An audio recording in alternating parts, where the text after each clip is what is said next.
turn my mics on.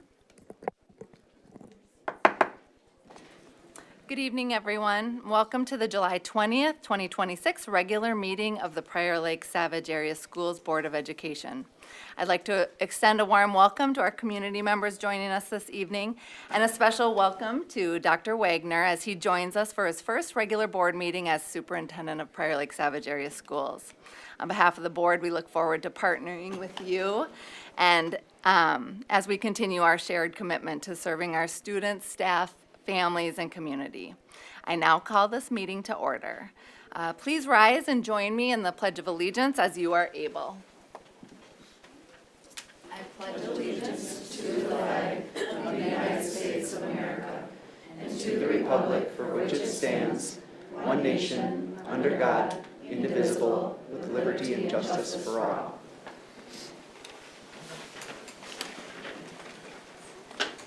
This evening, we have Director Johnson and Director Atkinson will be joining us remotely. And they were going to be a little bit late this evening, but we do have quorum, so that is our roll call. Before we begin our business, Dr. Wagner encourages us to keep the mission that guides the work of this board and our district, which is to inspire and empower each student to reach their full potential. We all agree that every decision we make should reflect that mission, keeping students at the center of our work. Our strategic plan states, tonight, Dr. Wagner also encourages us to highlight one element of our strategic plan to remind ourselves and our community of the long-term direction we're working toward together. Tonight, I'd like to recognize our first strategic priority, which is academic excellence. Our strategic plan states that students receive challenging, rigorous, and relevant instruction for the unique learning needs and goals and develop essential skills to be successful. As we recognize our student athletes and activity participants this evening during Laker Pride and consider the business before us, this priority reminds us why our work matters, to create opportunities for every student to succeed, both inside and outside the classroom. Next is the approval of the agenda, and before we consider approving tonight's agenda, I'd like to note one proposed change. Agenda item 16A, which is the APAC response letter, will be removed from tonight's agenda and moved to our August 10th regular board meeting. Are there any additional changes to the agenda from board members? Hearing none, I'll entertain a motion to approve the agenda as amended. Made. Second? Second. By Director France, and first was by Director Mason. All in favor, say aye. Aye. Opposed? That passes 5-0. Next on the agenda is open forum. Community input is an important aspect of the work of the board. In accordance with board policy, speakers who signed up prior to the meeting will each have up to 3 minutes to address the board. Are there any speakers tonight? One. Okay. Please remember that this time is a time for the board to listen. In accordance with the open meeting law, board members generally will not respond or engage in discussion regarding topics raised during open forum. Thank you to the speakers for helping us maintain a respectful environment by speaking in a manner that you prefer to be spoken to and adhering to the 3-minute time limit. Our speaker tonight is Aaron Provatchka. On behavior of board members on social media and cost of new leadership. Can you come forward? All right, good evening and thank you. Members of the board and fellow community members, my name is Aaron Provancha. I'm a parent of 2 students in our district and a deeply concerned taxpayer. As a former high school physics educator, I spent years teaching our youth that definitions matter because they establish expectations and guide our thinking. A director is defined as someone who manages an organization with its best interest at heart. Unfortunately, the actions of some members of this board have caused our community to question if you have forgotten this fundamental responsibility. We have watched our leadership descend into behaviors we would reprimand in a middle school classroom. This performative posturing has spilled into digital spaces where members use social media to spread misinformation and push exclusionary agendas under the guise of inclusivity. Specifically, and most recently, invoking Supreme Court rulings on Title IX as a shield for discriminatory rhetoric, often without a basic understanding of the law, is a clear sign of unfit behavior for this role. When leadership prioritizes partisan talking points over the well-being of the student body, they demonstrate a profound lack of awareness for the gravity of their position. This dysfunction extends to a total lack of accountability. Semantics have clouded your judgment on critical decisions, as most recently demonstrated by not understanding the meaning of interim and approving a massive salary and benefits package that our taxpayers must now shoulder. All this in a time when we should be investing in classrooms and frontline staff, and you chose to inflate administrative costs instead. Our teachers deserve stability, our taxpayers deserve transparency, and most importantly, our students deserve leaders who look past self-interest to focus on education. It is time for this board to end this abhorrent behavior and to remember what it truly means to lead. To our new superintendent, welcome, but be wary. Do not attach your future to this broken ideology that speaks of inclusivity, but behaves without a heart. Some of you on this board consistently rely on demonstrative language rather than the basic fundamentals of directing an educational institution. It's time to move forward with integrity or step aside for those who will. I would say thank you for your time, but for some of you, that's more than you've earned.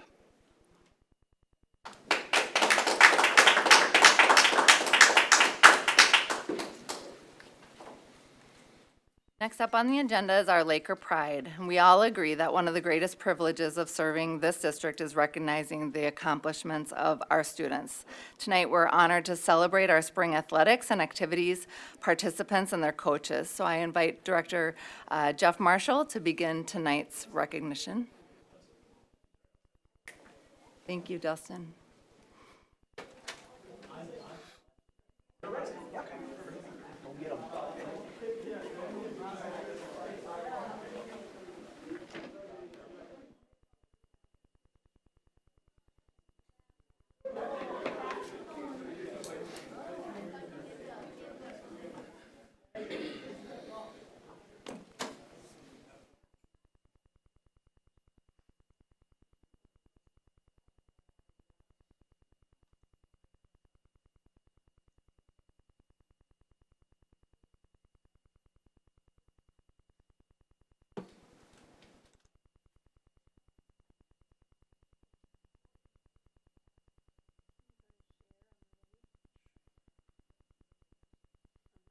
Oh, got it.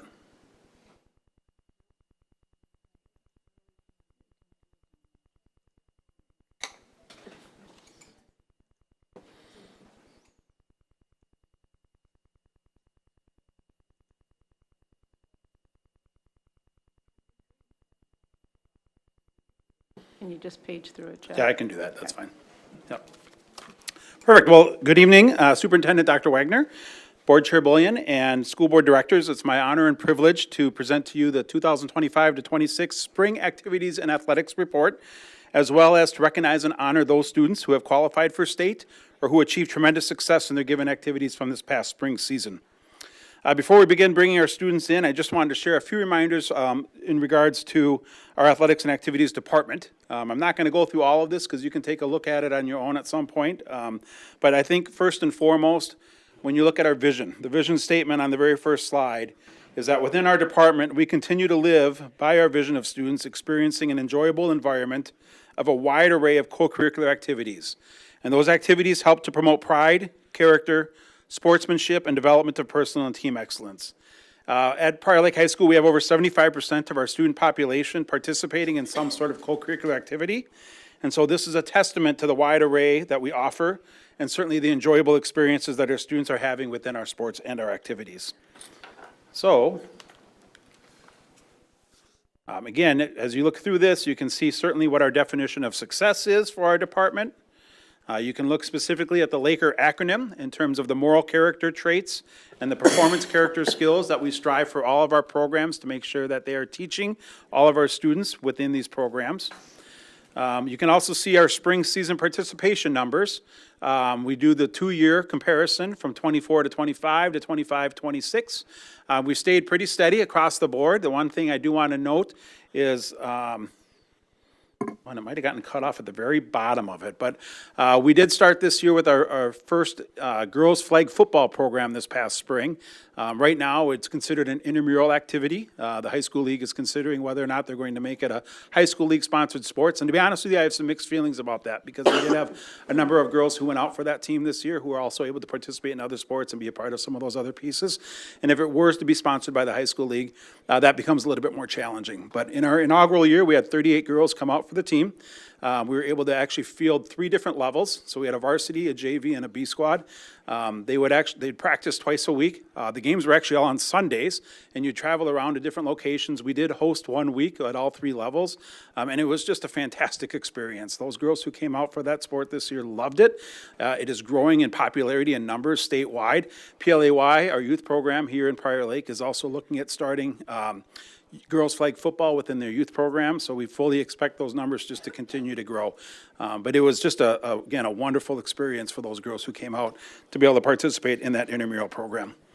So at this point, we will actually start to call some of our kids in to be able to recognize them. I know our first student that we had on our list was from our boys golf team, and unfortunately, Jake was not able to be here tonight.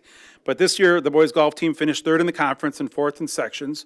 Jake Heinrich actually finished as section champ in what is arguably the toughest section in the state, qualified for the state tournament where he finished 27th at the state tournament, and he actually won the Mr. Golf Award this year. So while he didn't necessarily place as the highest senior at the state tournament, they award that before the state tournament, and based off of his career, he was chosen to be the Mr. Golf Award this year, which was a very big honor for Jake. So next we're going to call baseball in. So let's see if Nancy's able to hear us out there. Okay.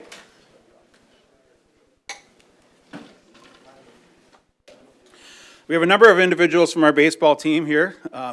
Usually you can tell them by the color of their hair. Going into the state tournament, most of them dyed their hair as they headed in. There was a kind of a ritual that you'll see in a lot of team sports when they make the state tournament. So the interesting piece this year with our baseball team is they finished 8-10 during the conference season. They were 5th place in the conference out of 10 teams, and they went into sections as the number 8 seed, which, no offense to you boys, but it's the last seed. They were the number 8 seed going into sections.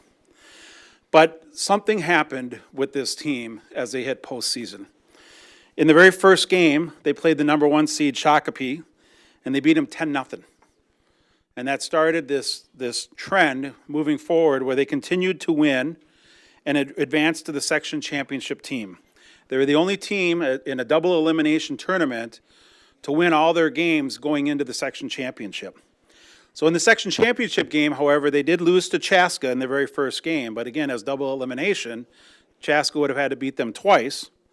And so to come back the next day, and they defeated the Hawks in what was considered the true section championship, thus qualifying for the state tournament for the first time in school history. Again, I believe the school is at this point 75 years old, and this is the first time that we have ever had a baseball team that has made it to the state tournament, which was extremely exciting.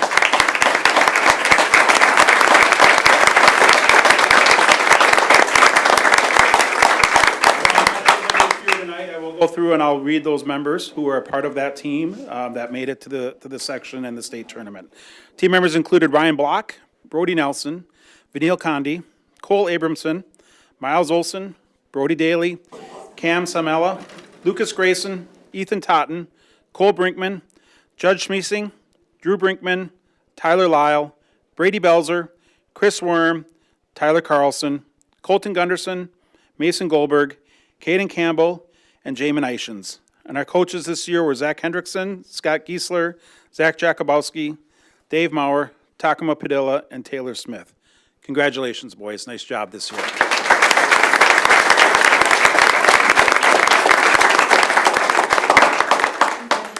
Way to go. Recognize any of them with their blonde hair.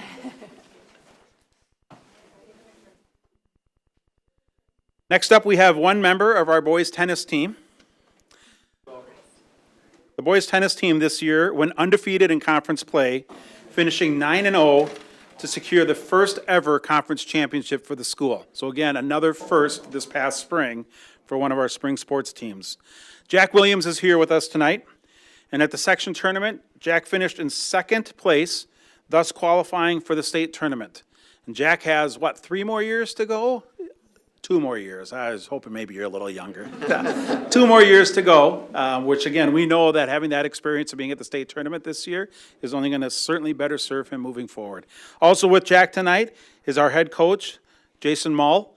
Jason's been with our program for 2 years and has done an outstanding job of recruiting guys, getting guys to come out, getting them fired up to play all summer long. And again, for that team to finish 9-0 this year and losing 2 seniors, I believe, is what we've graduated, we know that there are some big things on the horizon for the boys tennis team. Congratulations.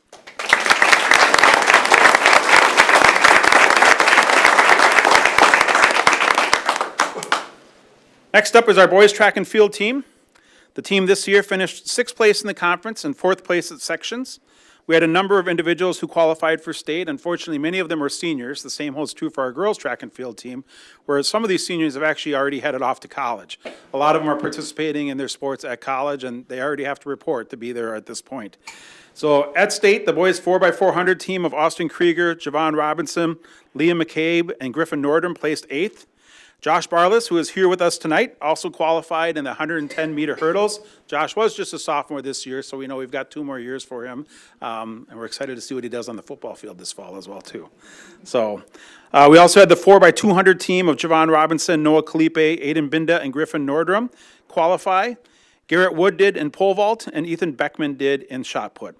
And our coaches this year were Nick Seiler, Ken Clam, Pete Hartman, Kevin Bass, John Flatness, Ian O'Connor, and Missy Rock. So congratulations to the boys track and field team, and specifically to Josh for being here tonight. Yeah.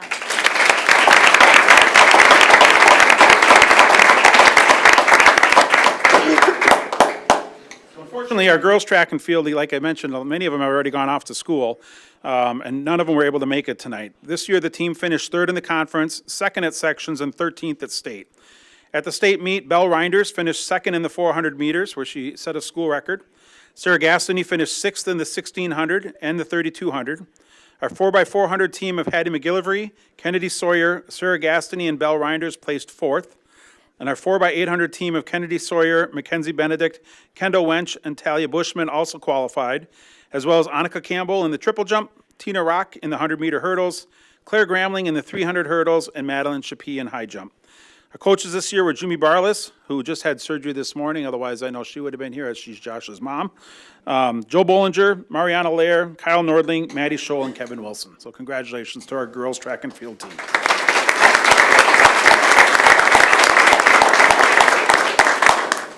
Next up, we have our synchronized swimming team. This year, the team finished in 8th place at state, where they had 11 routines that qualified for state. The extended team of Kayla Barnett, Hannah Evavold, Kara Petrie, Sophia Suarez, and Tessa Westland placed 12th. The long duet of Kayla Barnett and Hannah Evavold placed 11th. The long team of Srija Barachara, Harper Cawley, Annabella Dang, Peyton Hanna, and Rachel Vegdahl finished in 7th. The long trio of Kayla Barnett, Hannah Evavold, and Sophia Suarez finished 5th. The long trio of Srija Bajrachara, sorry Srija, I'm trying my best here, Annabella Dang and Peyton Hanna finished in 9th. The long trio of Elizabeth McNair, Kara Petrie, and Rachel Vegdahl finished 10th. The short duet of Addie Daly and Kenzie Tonsiger finished 7th. Addie Daly and the short solo finished 8th. The short team of Addie Daly, Caitlin Lipsy, Tolan Manning, Isla Nelson, Gigi Oliver, Kenzie Tonsiger, Vera Villarocha, and Maggie Wenthold placed 7th. And the short trio of Isla Nelson, Vera Villarocha, Maggie Wenthold placed 7th. And finally, the short trio of Tolan Manning, Gigi Oliver, and Kenzie Tonsiger placed 8th. And our coaches are also here tonight, Carrie Kabushek and Kelly Thomas. Congratulations, coaches. Congratulations, synchronized swimmers. Nice job on a great season.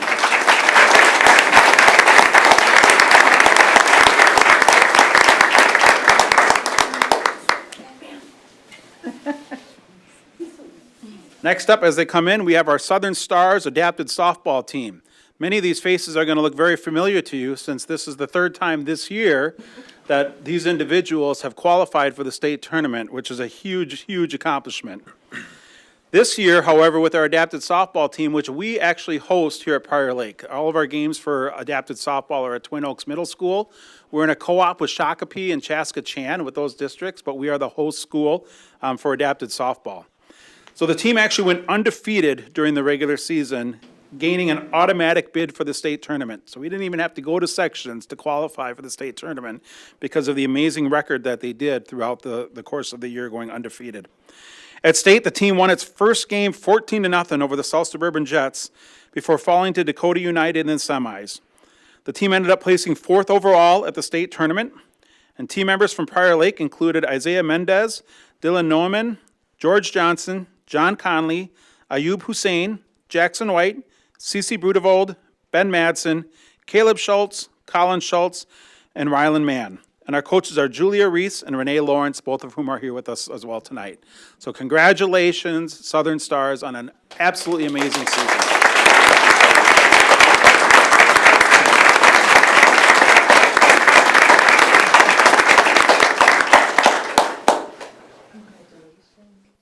Guys, you undefeated.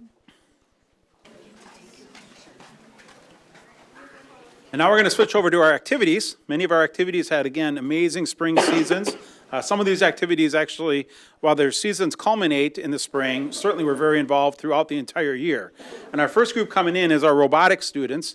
The robotics students, it never ends. You guys have been doing stuff all summer as well too, right? I mean, getting things all ready for being in parades, participating in things, trying to grow the program. So robotics is one of those things that continues on year-round.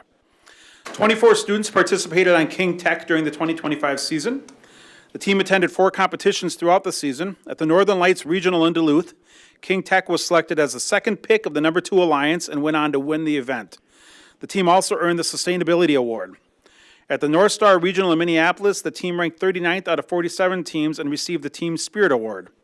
King Tech did qualify for the first championship, which is the Minnesota State High School League Championship, through the regional pool, which marked the team's 12th appearance at the championship event in Houston, Texas. I'm sorry, that is actually different than the Minnesota State High School League one. The team did qualify for the Minnesota State High School League Championships as well, where they finished 29th out of 36 teams. While not all the team members are here tonight, team members include Isaac Abdi, Cody Alford, Sam Berg, Richard Charts, Maraki 14, Rishi Hari, Landon Hendrickson, Jay Holm, Gul Ibrahimova, Schlock Jane, Joshua Johnson, Shane Lonergan, Eli Matthew, Ethan Matthew, Patrick McWraith, Jolene Wynn, Emma Renken, Summer Scheller, Bryson Schumacher, Braden Suppley, Sophie Svella, and Cameron Thompson. And this year our coaches were Mike Linz, Martin Davis, Will Linz, Zeke Stalo, Kaya Stalo, Guhan Vadyanathan, Greg Greenlee, and Richard Charts. Congratulations to our robotics students on a great season.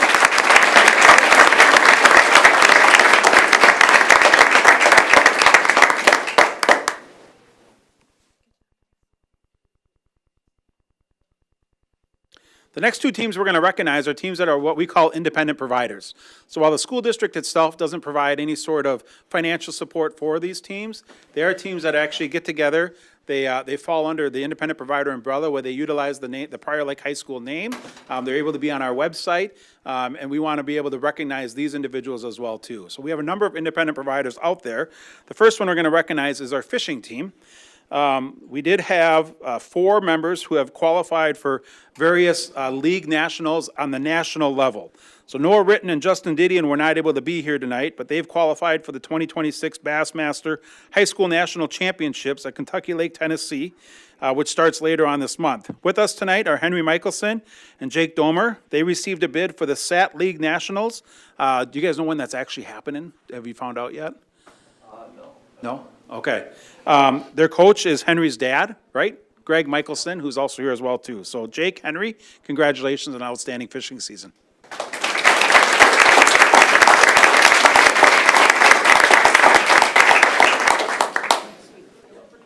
The next team we'll bring in is, again, another one of our independent providers. It's our trap shooting and our skeet shooting team.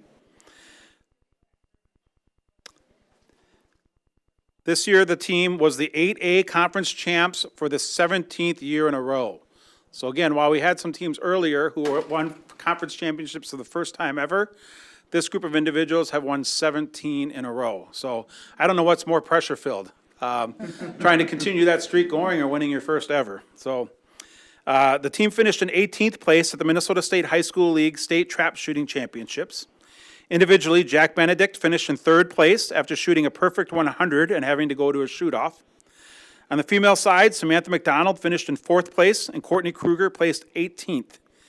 Team members who qualified for the state tournament included Jack Benedict, Henry Sandow, Samantha McDonald, Gavin Ruprecht, Courtney Kruger, Jackson Afias, and Miles Liz. The team also finished 2nd this year at the Minnesota Skeet Shooting Championships, and their coach is Tim Johnson. Congratulations.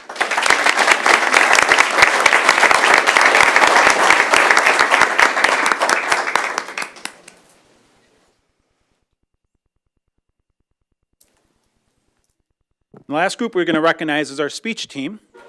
I think the speech season just ended maybe a week ago. They're bringing some hardware in at this point, which is pretty impressive. The hardware really comes from all over the country, isn't that correct?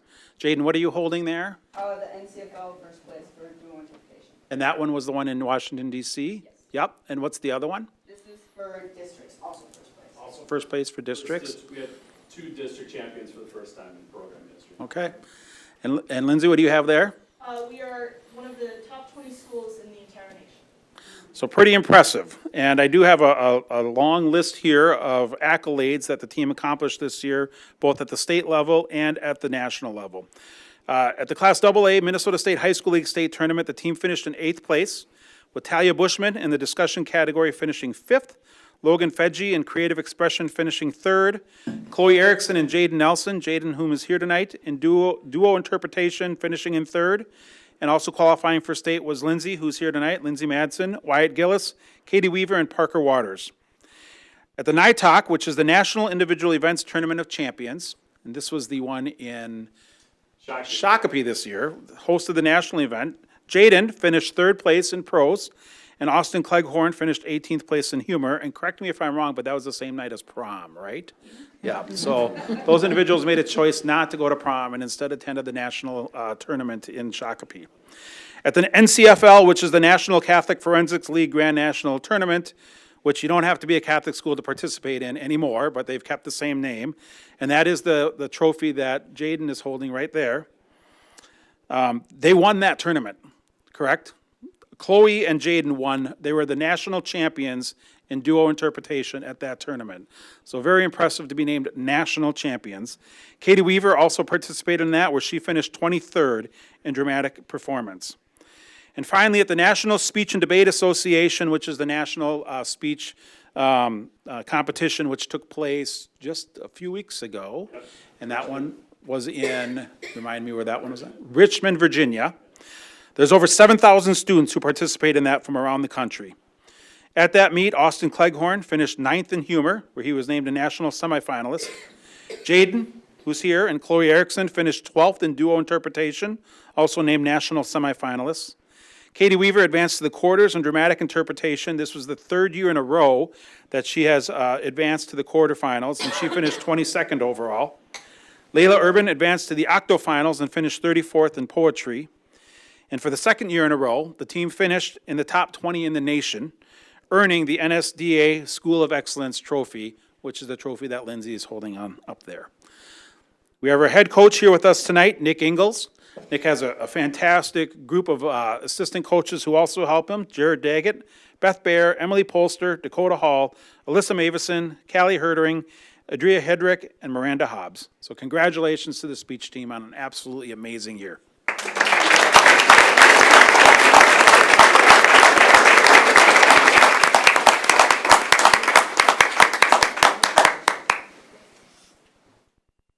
In the presentation, you can see a number of pictures, things that happened for all of our teams throughout the course of the spring season. Certainly, a couple other highlights. Our spring play was absolutely fantastic. Our Celebrate concert, that happens every spring. Again, a truly amazing show that happened at that point. So lastly, I just want to express my gratitude. certainly my gratitude for the support that we continue to feel within our activities department. It's been a tough year. We know that we've had to make a number of cuts across the board that have certainly also drastically impacted our activities department as well, and we know it's going to be very challenging moving forward as well, too. But the support that we have from the community, the support that we have from the school board, the support that we have from our coaches, our advisors, our teachers, our administrators, our custodians, our cafeteria staff, the list goes on and on. Certainly those parents and community members who have done everything they can to continue to encourage our students to participate. Because again, we all know that if you're participating in high school athletics or activities, you are more engaged in your school. And with that engagement comes higher attendance rates, better grades, and kids who are proud to call themselves Lakers. And we know that these students who are here tonight will continue to be Lakers for the rest of their lives. So again, thank you for your support. Thank you for giving us this opportunity to be able to honor and recognize our students. Thank you, Director Marshall.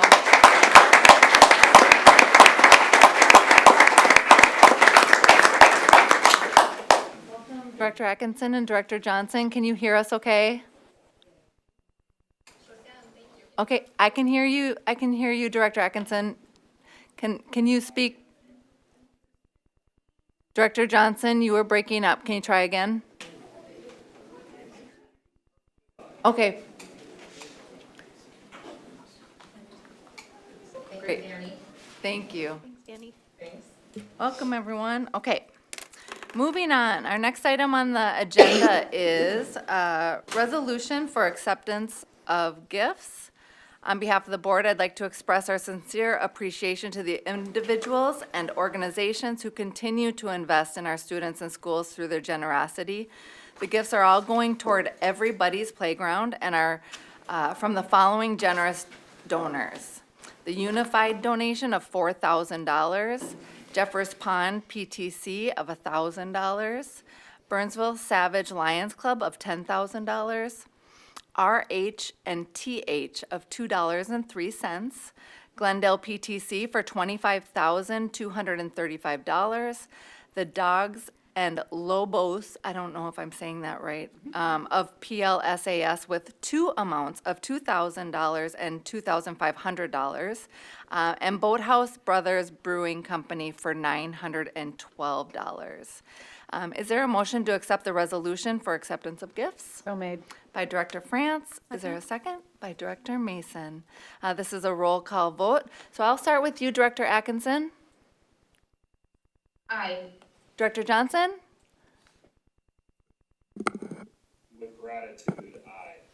Thank you. Director Smith? Aye. Director France? Aye. Director Olsted? Thank you. Aye. Director Mason? Aye. And I am an aye, so that passes 7-0. Next up are administrative reports. These reports are provided for information only and no board action is required. We'll begin with board reports. Board members, are there any committee reports that you have to share? Yes. You do. Yes. Very good. I attend the Southwest Metro Intermediate. I sit on the board there through our board here. We recently accepted the resignation of Dr. Jeff Horton as superintendent, and I am so pleased to say that we are bringing on board a new superintendent. If we thought this process might be a little fast, that was even faster. We had a very quick timeline to bring in a new superintendent for a lot of reasons as the school year approached. And so we are very excited to welcome Dr. Heidi Nisler to Southwest Metro Intermediate School District. She starts on August 3rd. The contract negotiations are complete, so she's ready to go. We're very excited to have her. We do have a meeting tomorrow night, a regular board meeting tomorrow night, so she'll be at the next one as we welcome her then. So that's my update. Thank you. Thank you. Any other board members on the finance or teaching and learning or policy committee? I don't think has met since last time. Any other board members have reports? I have a few words to add, if I can. Sure. Okay. I just had the pleasure of attending the, my audio's on. Okay. I had the pleasure of attending the Belle Plaine Barbecue Days parade and festival, and it was so fun to see our marching band performing. And just really want to say thank you to our band directors and volunteers for being out there on a hot Saturday in July, allowing our Lakers to be the best that they can be and show their Laker pride. So that was really fun. And then Director Johnson and Director Johnson and I, don't want to steal your thunder, Director Johnson, but just a small policy committee update. We've been working with Director Cawthorn, and we'll be working with Dr. Wagner on hopefully bringing forth a couple policies that we can get put into place before the school year starts. I know they're working behind the scenes on possible AI policy, relooking at our cell phone policy, as well as a potential grading policy. So that's more to come on that. And that's it. Thank you. Anyone else? Okay, hearing none, we'll go to administrative reports, and I will invite Interim Executive Director of Academic Services, Dr. Caroline Warner, to provide the academic update.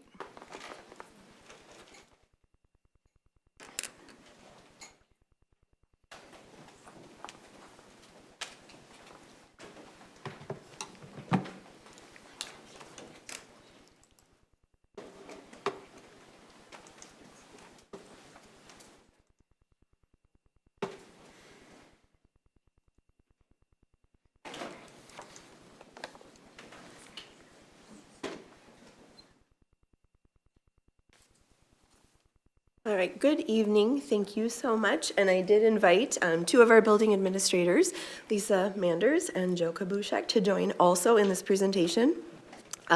Just exciting to be able to share what we've been up to this last year. So formally to address Chair Bullion, Dr. Wagner, board members, we are excited to be able to share just a little bit of those highlights. I'm going to start us off, and then I'll pass it off to both Lisa and Joe at certain points to be able to highlight some of those specific things for us.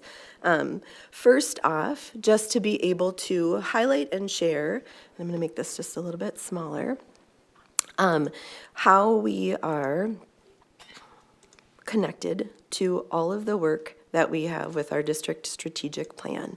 Really, that's what guides everything that we're doing, and so the academic success and the outcomes for our students really tie back to that strategic plan. So our strong outcomes require more than just good programs, and those are the pieces that we're going to be sharing and talking about. This year, we've really focused on creating our systems that support that high quality teaching and learning across all of our schools. And so we're gonna speak a little bit more about that. And the format that we're using is through 4 different areas. So we're gonna talk about building our infrastructure, because that was a huge piece of our structure this year, our academic program updates, as well as strengthening our instruction, and then looking ahead. What did we learn from this and celebrate so that we can make sure that we're making that a reality for our next year? So first off, to think about our building infrastructure, to be able to really build the system to support all of the great things that are happening in our schools. What we looked at is just how to bring that school continuous improvement plan to life. And so we have a continuous improvement system, and that process we use to be able to help bring the opportunities for students in the classroom. So as myself and our building administrators who get to work with the adults, who get to work with the adults, who get to work with the students, this is the way that we have that in place. So I'm going to invite Lisa to share just a little bit.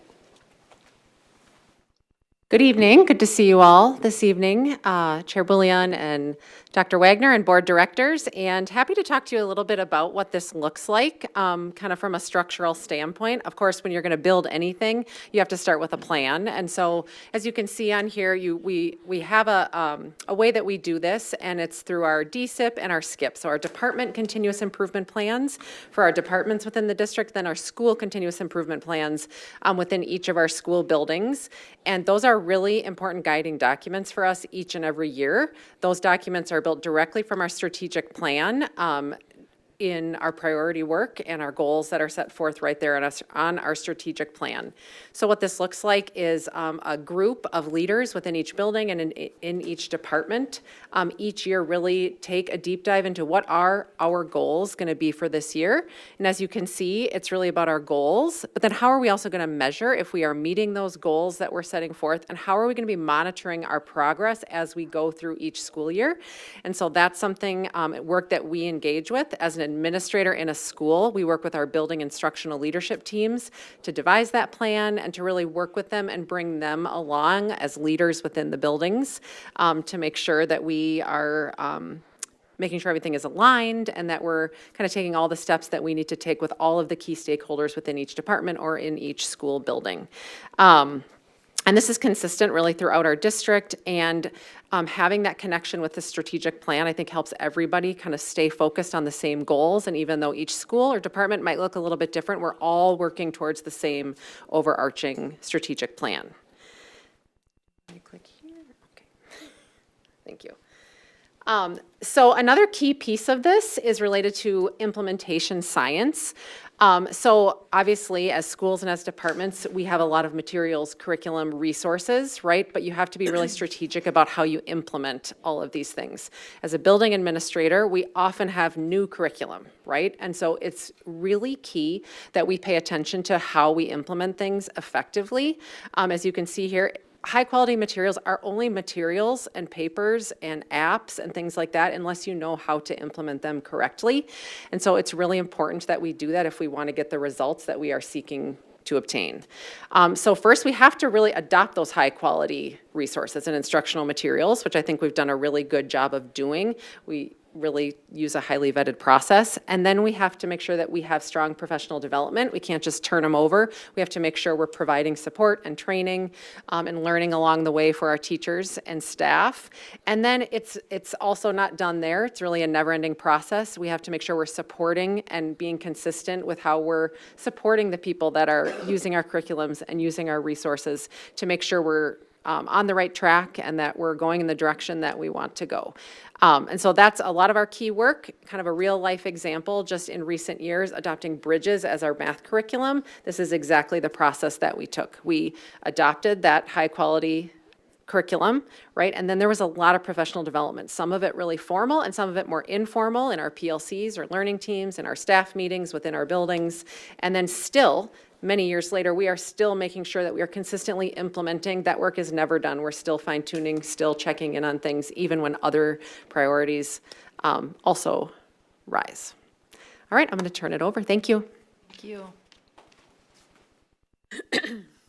One of the other things that we did to build that foundation is to look at where our curriculum is at. So we conducted a curriculum audit to be able to know and understand an inventory of our resources, identify kind of those primary curriculum by subject and grade, and then really use that piece to look at what does that show us and what do we know for where we might have some gaps or where we might need to put some more professional development like Lisa was talking about to be able to build those skills so that we're using that high leverage resource with those amazing skills of teachers to be able to get those outcomes for students.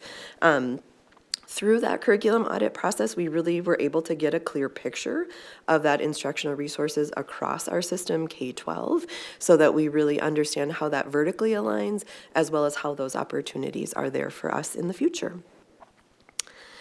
Now we're going to shift to just a quick overview and update on our programming.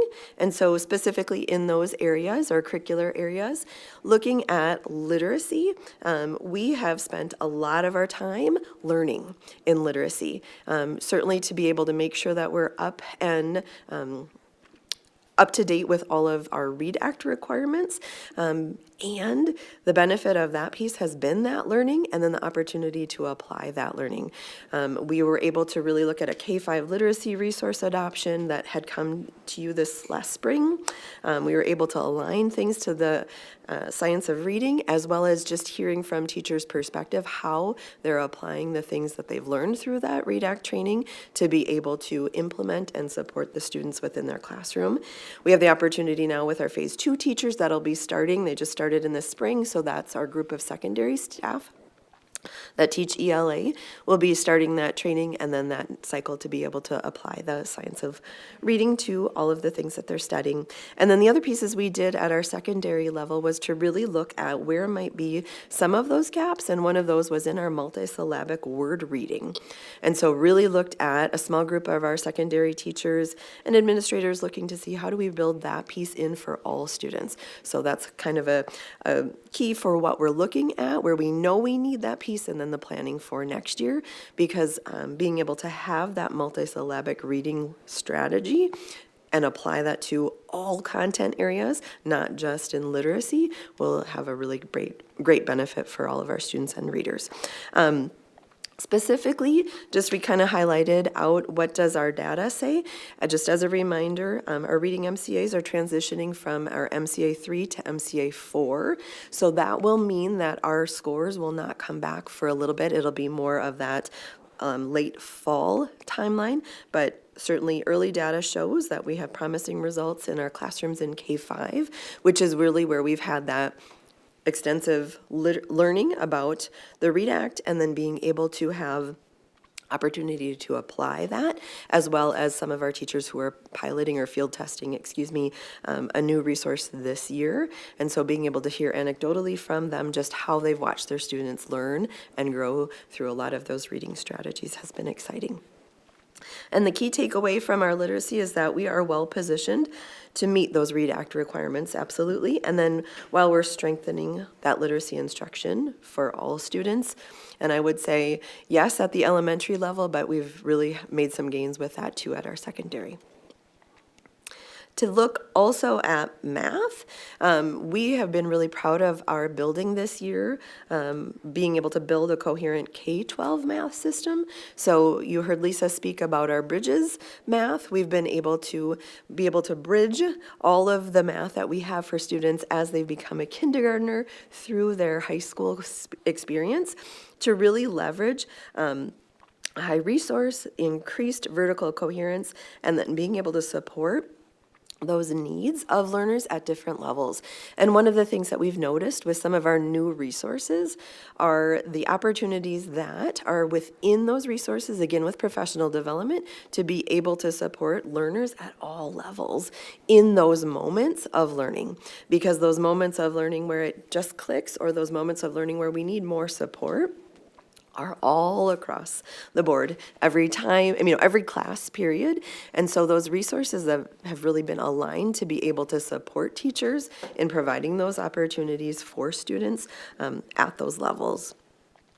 We also then, just to look at where our data is at with that, just as a reminder, our MCA data is currently embargoed, so we're not able to share those specifics at this time with our results, but those will be released later this summer. And we are super excited to be able to share those results with the community when we are able. Again, the reflection and the talking from teachers being able to see those resources and then being able to watch the learning that students are having, and then hear that learning and watch those pieces come to life will be part of that story that we'll continue to tell. Key takeaway from our math this year was that students are now experiencing greater consistency and alignment across our grade levels. And again, when we think about the life of a student, as they are a Laker from hopefully kindergarten through 12th grade, being able to see how that all fits together, we just feel really proud of all of that work that we're continuing to do to foster that alignment between all of our math. And then to highlight our science, we are excited to look at our resource implementation again, and then really just to highlight one thing we've looked at deeper this year is introducing our eSTEM specialist at our elementaries. And so that will begin this coming school year.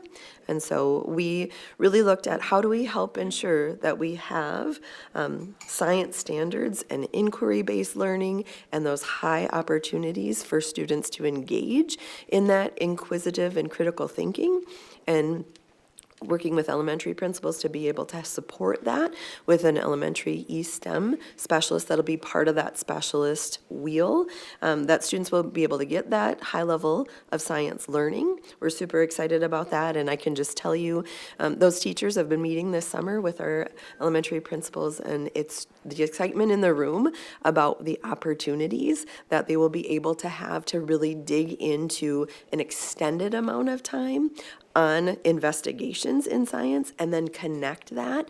And then even the science, E-STEM specialists have shared how they're excited to be able to see that over multiple years. So as a specialist, you get to know those students for 6 years sometimes, and so the opportunity that our E-STEM specialists will have for that, they just, like I said, the staff that we have worked this summer are super excited for that opportunity for them. We do not, again, have any of our MCA science data currently because that's embargoed at this time also. So just wanted to highlight that piece because tying those things together is certainly the work that we do to build that connection with that curriculum audit to see where are we growing, where do we need to continue to grow. So our key takeaway from science is we're going to continue to investigate in our high-quality science experiences and instructional expertise to build the learning experiences for students. To dig deeper into how we strengthen instruction, we really focused a lot of time with our building leaders about what that looks like and building the foundation for that. And so one of the main ways that we do that strengthening of instruction is supporting teachers, and the main way we do that through site-based is our learning teams, because that is our built-in professional development at our sites. And so I'm going to have Joe speak just a little bit to bring that piece to life at a building level. Good evening, Board Chair Bullion, Dr. Wagner, Board Directors. As Dr. Warner was saying, learning teams is really where we take everything that both Lisa and Dr. Warner talked about and bring it all together. So we start at the beginning of the year with our school continuous improvement plan, so we have our goal. We then start to look at each of the individual learning teams are going to be in a different place, especially if we look at most recent slides talked about the curricular resources.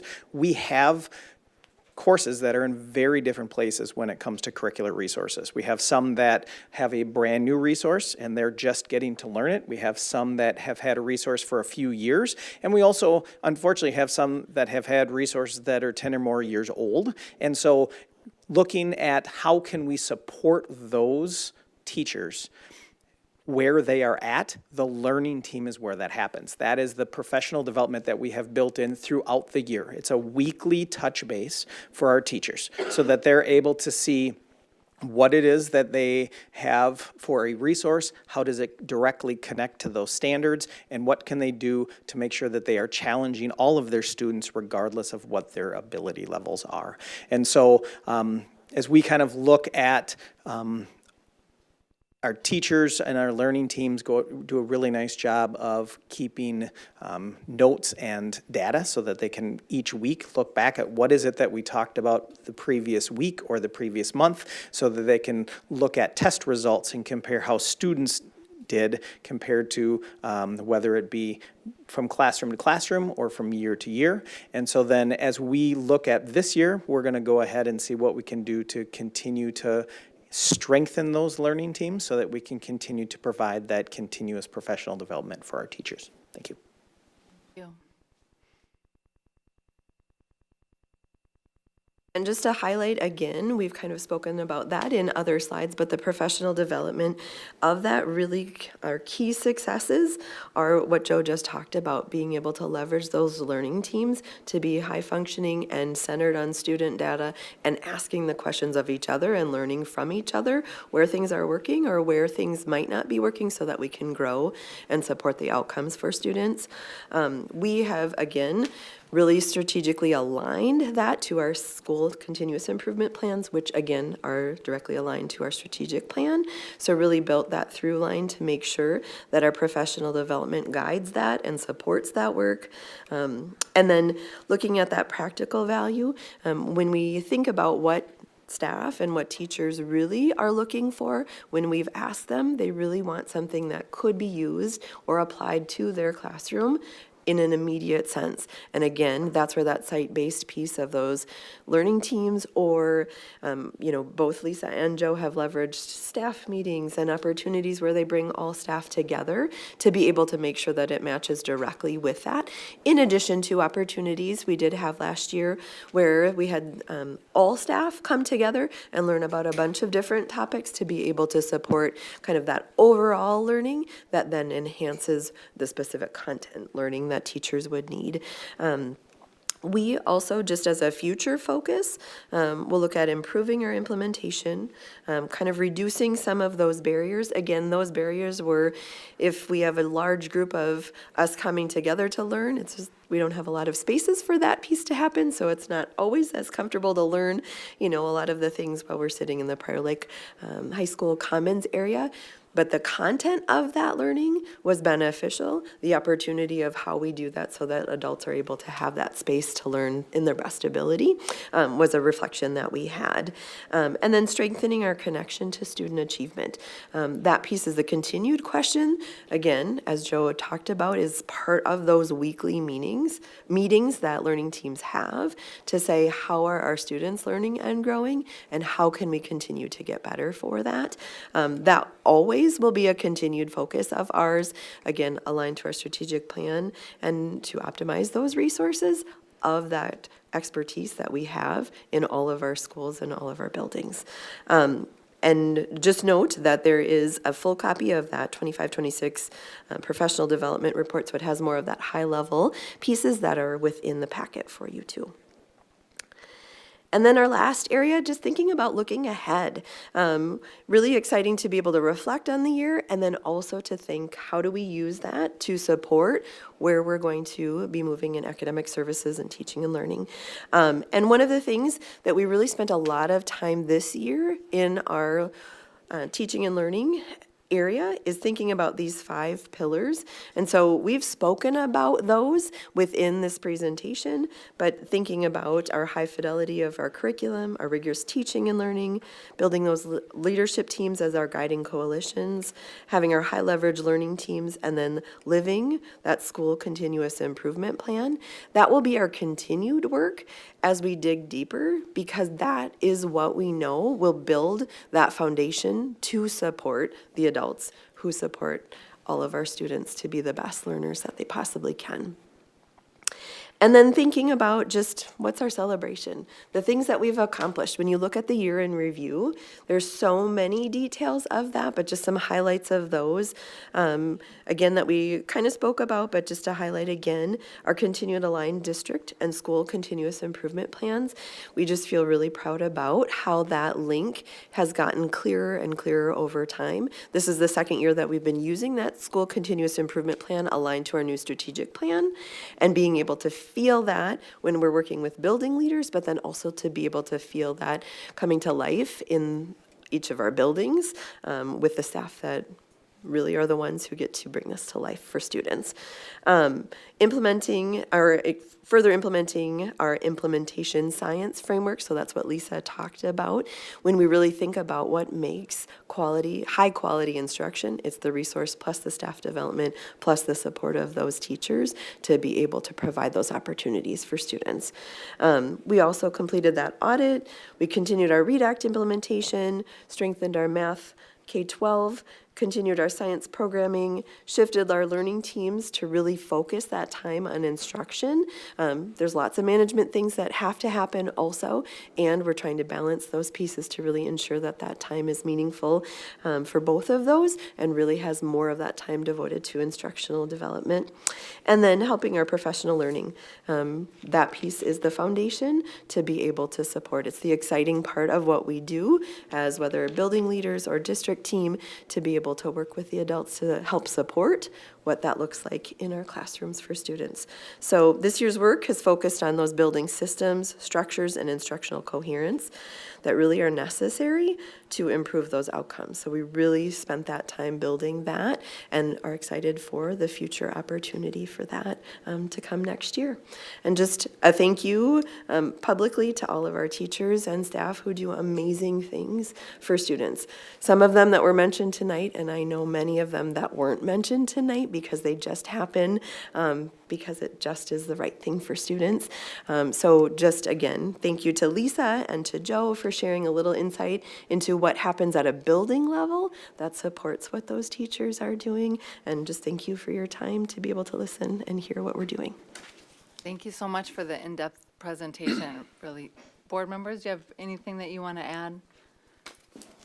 Question or two. Director Mason? Yeah, around the curriculum audit, just a couple of questions. I think we saw sort of a sneak peek into that in June that was sent to us. I think it was just math.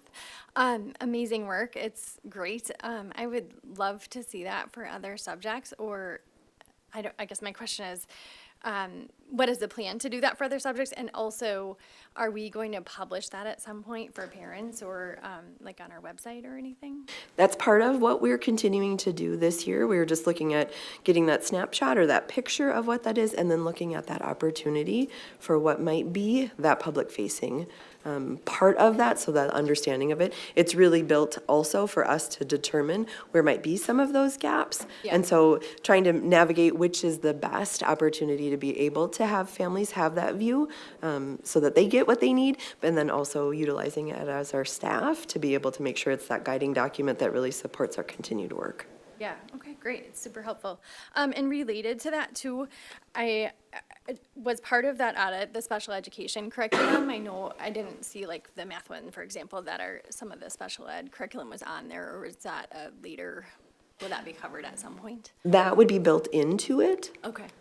Just, that piece, certainly, all of our students receive that Tier 1 instruction, so that's really what that curriculum audit is highlighting.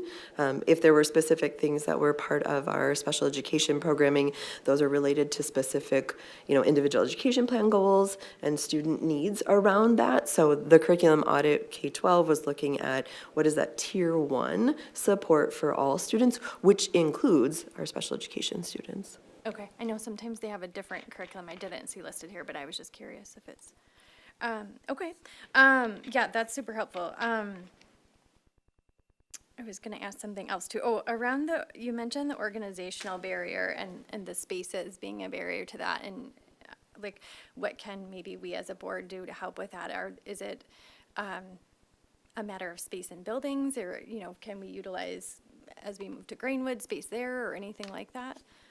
We just don't have a big enough space to have a comfortable, the response is back to us to be able to sit and learn and, have either paper resources or technical resources.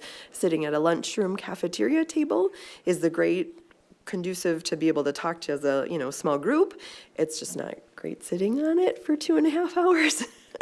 So it was more, it certainly was something that was responded to, and I want to make sure that we're always thinking about that and recognizing that. I think that part, we certainly had considered, are there opportunities where we could use the auditorium, if that might be. It's hard to hold things on your lap and some of those types of things too. Great, thank you. Anyone else? Director Smith? Yes, thank you.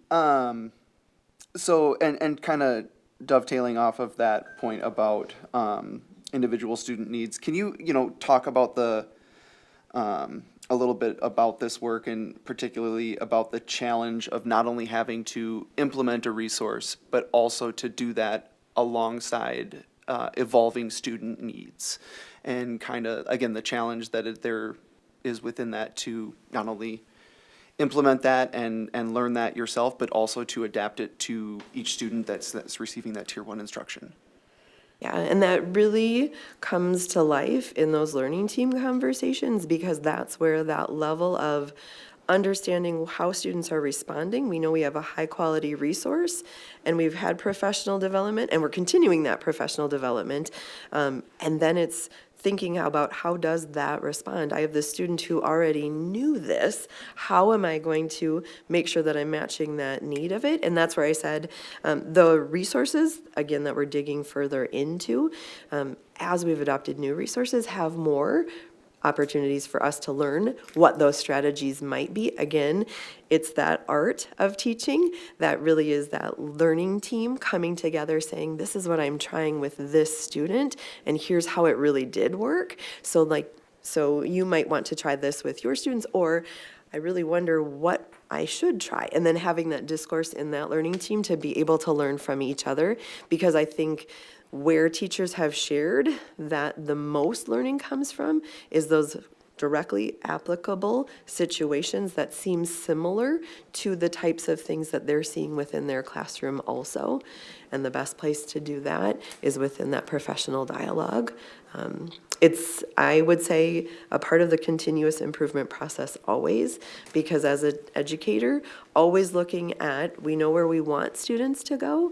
It's also then matching how do we get them to the, what's that journey to be able to support that? And it's an ever-changing and continuing process. I don't know if we ever will say that we've fully achieved that piece, because then there might be some variable that changes with the need of that or the outcome. Great, thank you. And then in section 2, talking a little bit about the built teams, and just to, because there's just so many acronyms, that is building instructional leadership teams, is that Yes. correct? Okay. So, obviously you've talked a lot about, it is those teams and the things that are happening in the classroom that are bringing that to life, the things that that this is the right work that you should be doing. One thing that I'm curious if you can elaborate on a little bit, because you've kind of sprinkled in phrases that kind of connect to other departments here at the district services building, particularly continuous improvement, implementation. So can you talk about, kind of the work that you and your team do in terms of kind of providing that guiding document or that guiding principle, the strategic plan, kind of how those conversations work with you to kind of cascade down to the built teams and then into the classrooms? Yes, our LAI team, so our Learning Achievement and Innovation team, meets monthly with our building leaders. So Lisa and Joe being part of that very important team. We continue to learn ourselves, and then that piece is where, even within our district staff development committee, they would collaborate and bring back how that SKIP plan, so the school continuous improvement, how those goals are coming, how the action plan towards those goals, what are those artifacts and evidence to show that it's working. That piece, it's a combination of all of that, because it's our building leaders being able to learn together and learn from each other. So basically have that learning team of adults with our building leaders, because some things are working really great at this site, and then there's a really great question to say, how could that work really great at a different site? It's the combination of those building leaders then coming back to their own site team to be able to then have those site teams who are also part of learning teams bring that back to that smaller group, which then brings it back to students. So kind of that cascading piece, which is all aligned directly with our strategic plan and the school continuous improvement plan linking to that. It's intentional. We bring that back together. We also do that on purpose every month to be able to say, how are we learning as an adult, to be able to make sure that we are supporting our adults who are learning in our buildings to support the kids who are learning too. Awesome, thank you. Just one final question, because a lot of this work seems to be focused on, building capacity and ensuring that we're kind of focusing on the right things. And some of that, from what I gather from the presentation and from some of the comments that you've made tonight, is not only about the resources, but also just kind of about how we're spending our time and the things that we're focusing on. So, and you mentioned Tier 1 instruction. So I'm wondering, when it comes to multi-tiered systems of support, Tier 1, but also Tier 2 and Tier 3 instruction, how does that fit into the future conversations? And maybe we're too early for that, but I'm just curious if that's been a conversation had. Yeah, that focus has been around that Tier 1, and like I shared at our secondary level, we've really looked at that multi-syllabic strategy as that opportunity for Tier 1, but then we started to bridge that to Tier 2 to say, okay, here's what we know all students need, because we knew that piece was missing, and we know some students need more than that, so what might that look like. So we're really bridging that piece. We spent this last year really building that tier 1 and really learning about it. What are we doing it? Where might there be some opportunities to enhance that? And then at that same level, thinking about how are we not missing an opportunity to support students who need that plus more. Because that multi-tiered system really is built on that tier 1 is for all of the students, and then the next layer, when we have that data that determines that they need that plus more, that's where we dig deeper into that. So really putting all of our emphasis, not all of our emphasis, but a high level of that emphasis to make sure that our tier 1 had everything, because all students receive that. And then that helps us to determine where those gaps might be, where students need that plus more. And I think it's interesting because, I think it used to be, kind of a triangle in terms of your base was your tier 1, then tier 2. But, from some of the research I've read, it's more of a diamond now where, kids are, advancing faster than their peers, or they're struggling maybe a little bit. So there's kind of a continuum there of that diamond in terms of like the core tier 1 instruction being here, but then they're, like you said, this kid needs this plus more. So, so I think that's really interesting. Thank you. Really appreciate it. Thanks. Thank you so much. In the interest of time, board members, unless there's someone else that has a question that they can't do without asking, I'm going to move us on to the next agenda item. Is everyone okay with that? I have a couple questions. Okay, Director Atkinson, what are your questions? They're really just more comments about things that are, I was hoping that we could get follow-ups on. Can you hear me okay? Yep, we can hear you. Oh, okay. I think one thing that we've been waiting to hear back on, and I thought it was going to be part of this academic update, was how are we restructuring our SAGE program and supporting those students, and what type of curricular resources that they can expect in the classroom. When we think about academic excellence, it's that rigorous and relevant instruction for every student. The other thing that is kind of pending that is related to this is the change to Laker time. A lot of parents have been asking like what to expect as far as that looks. Again, these can all be follow-ups. It's just kind of stuff that is relevant to teaching and learning and to kind of a follow-up to Dr. Thomas. And then I'd also like to know, this is a question I do have, the skip plans, are those posted online by building so that we as board members have visibility to them, or what? I know, I'm just curious. With the school continuous improvement plans, I know that Dr. Zumbush and myself are looking at the best format to be able to have that be clear. It really is a guiding document for buildings to be able to connect those things. We have those academic goals and things, but currently right now they're not posted somewhere. But that certainly has been a topic for Dr. Zumbush and I to think about how to, again, the second year around, making sure that they are clearly linked to that strategic plan and feeling good about that piece. So now what does that link look like so that, others are able to see the great work that's happening at our buildings too. Okay, so more to come on that. And then my last question, with kind of tagging on to the curriculum audit, really important to ensure that our curriculum is posted online so that parents have the ability to review it and then pretend, if they need to opt out for whatever reason.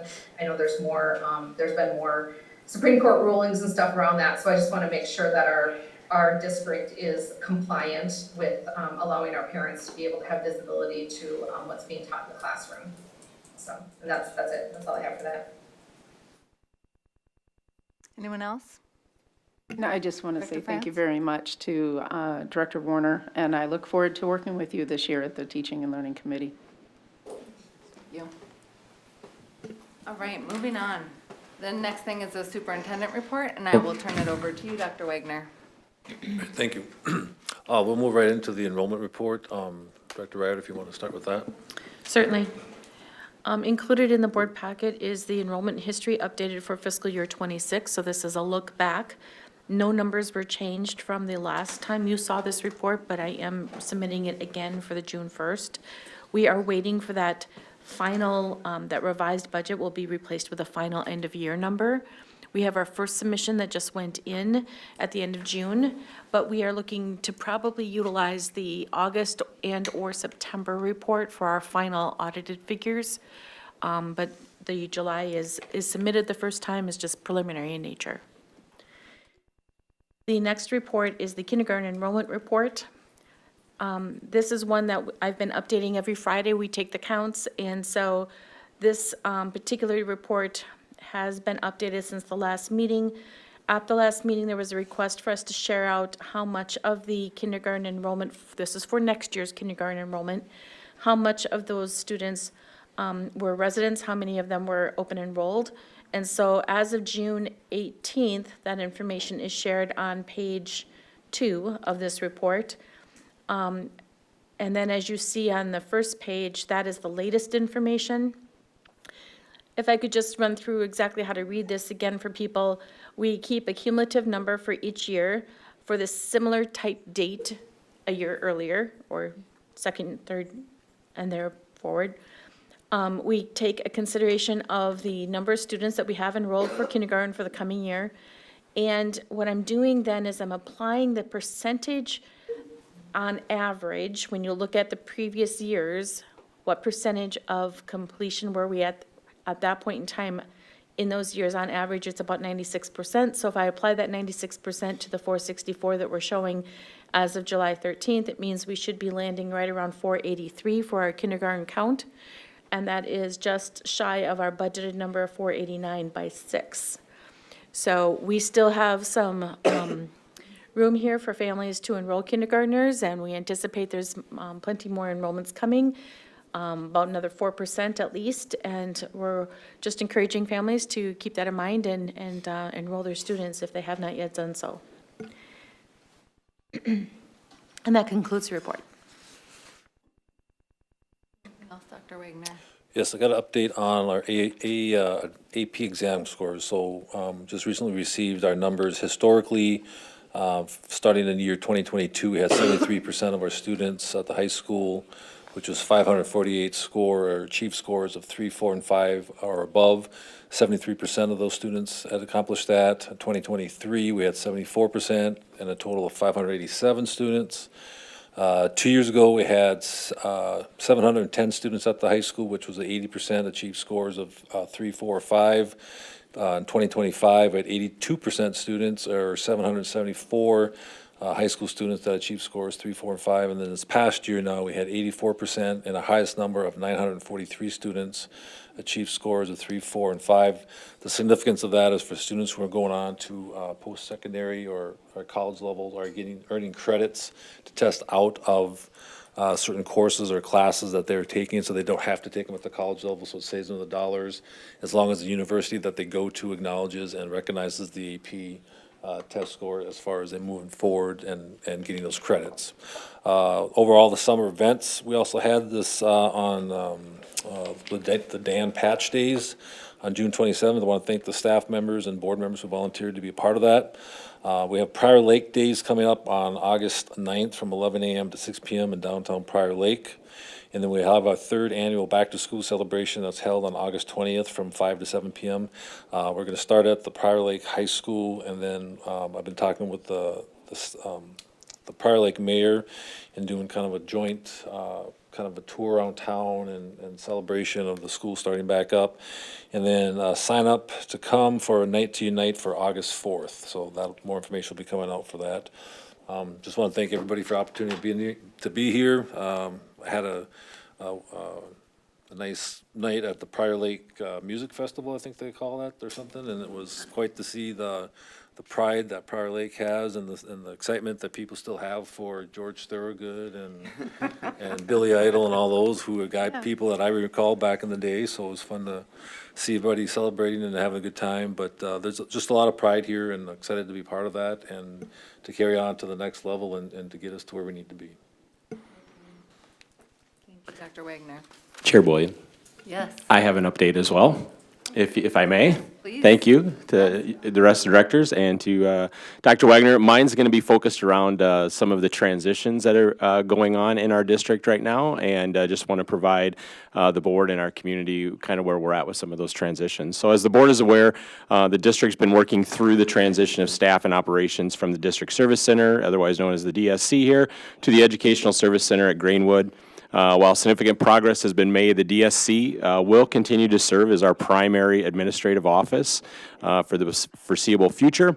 We will continue to keep the board, our staff, and the community informed as additional information becomes available in regards to our move to the ESC at Grainwood. Several important components of the transition have already occurred. Our IT team department has successfully relocated to Grainwood and will continue operating from that location while supporting our district technology needs. In addition, the district's planned fiber transition remains scheduled for July 24th. So during this work, district buildings will experience downtime to our internet and network connectivity. However, internet-based services hosted outside of the district network will continue to be accessible anywhere an internet connection is available. Staff have been notified of the expected impacts, and the technology department has planned accordingly to minimize disruptions and restore services as quickly as possible. I also want to recognize the many staff members at both Loyola Del Lago and Westwood who dedicated significant time and effort preparing their workspaces, packing offices, organizing materials, and helping ensure these buildings transitions could occur as smoothly as possible. Their flexibility, teamwork, and willingness to adapt have been instrumental throughout this process. As well, a tremendous amount of work has already been completed by our custodial and maintenance teams. They have gone above and beyond to coordinate and complete multiple building transitions, including relocating both the Loyola Del Lago and Westwood staff, along with an initial move of the DSC building. Accomplishing these large-scale moves while continuing to maintain our buildings and support summer projects across the district has required an extraordinary effort. Their willingness to take on this additional work while continuing to provide outstanding service across the district has been nothing short of exceptional, and we are sincerely grateful for their dedication. I also want to recognize the staff here at the DSC. While they have invested considerable time preparing for the move by packing offices and workspaces, while also navigating several changes to the relocation timeline. Despite the uncertainty, they have remained patient, flexible, and focused on serving our students, families, and staff, and their professionalism and positive attitude throughout this process have been greatly appreciated. District operations will continue as normal from the DSC for now, and we remain excited about the opportunities the new Educational Service Center will provide for our staff and community, and appreciate the continued patience and support of our staff, the board, and our community throughout all of these transitions. Thank you. Thank you for that report, Director Cawthorn. And I apologize for skipping over you. You weren't listed. You weren't listed.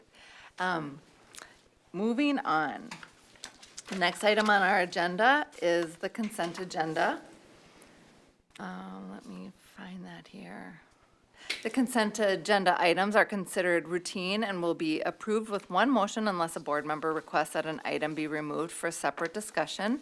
Items in tonight's consent agenda include financials, approval of school board minutes, personnel items, approval of memberships, and the 2025-26 Professional Development Annual Report. Are there any requests to remove an item? Yes, I would like to request removing letter C, personnel items, for a very quick question. Okay, we will remove item 13C, and we will move it down to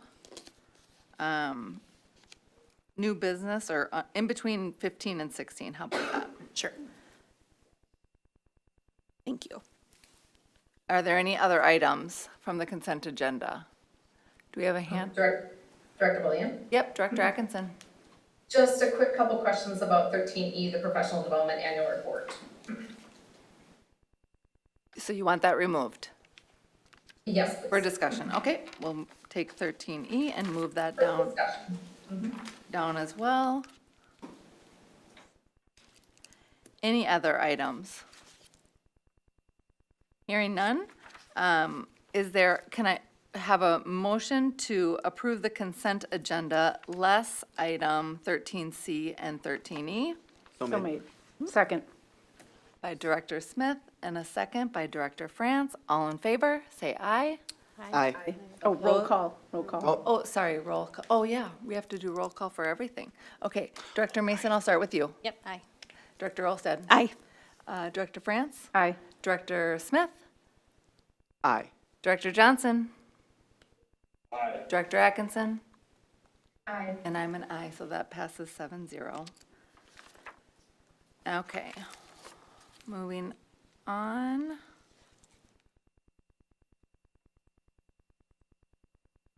to personnel items. Our next agenda item relates to 3 personnel items.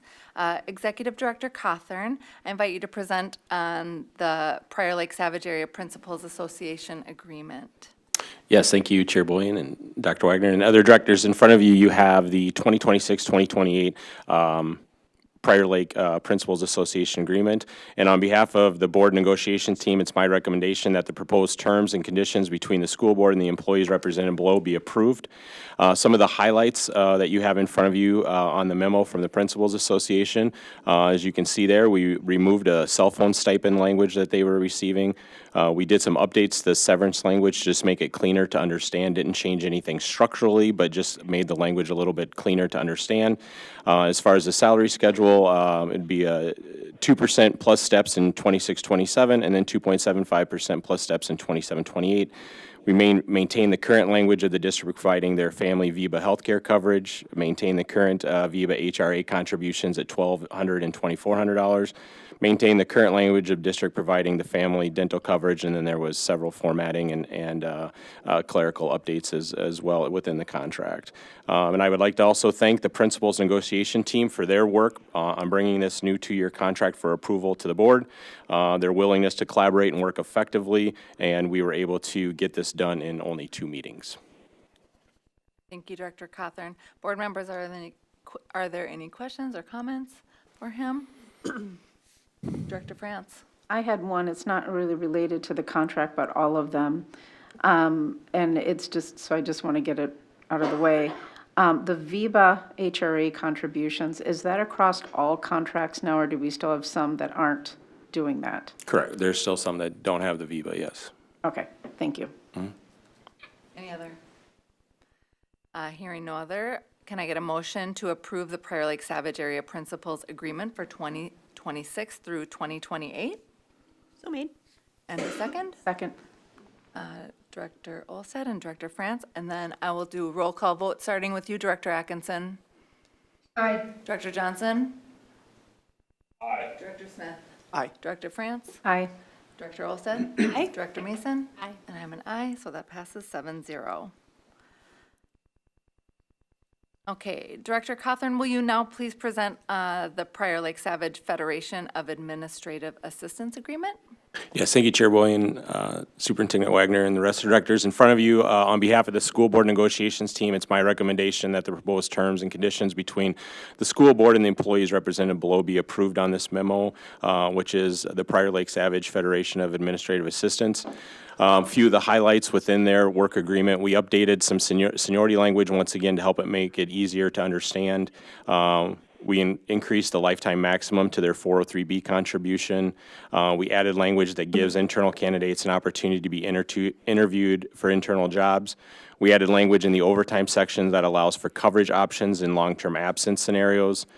We removed the wellness compensation language, and their salary schedule saw 26-27 with a 2.3% increase with no step movement, and then 27-28 with a 1% increase with step movement.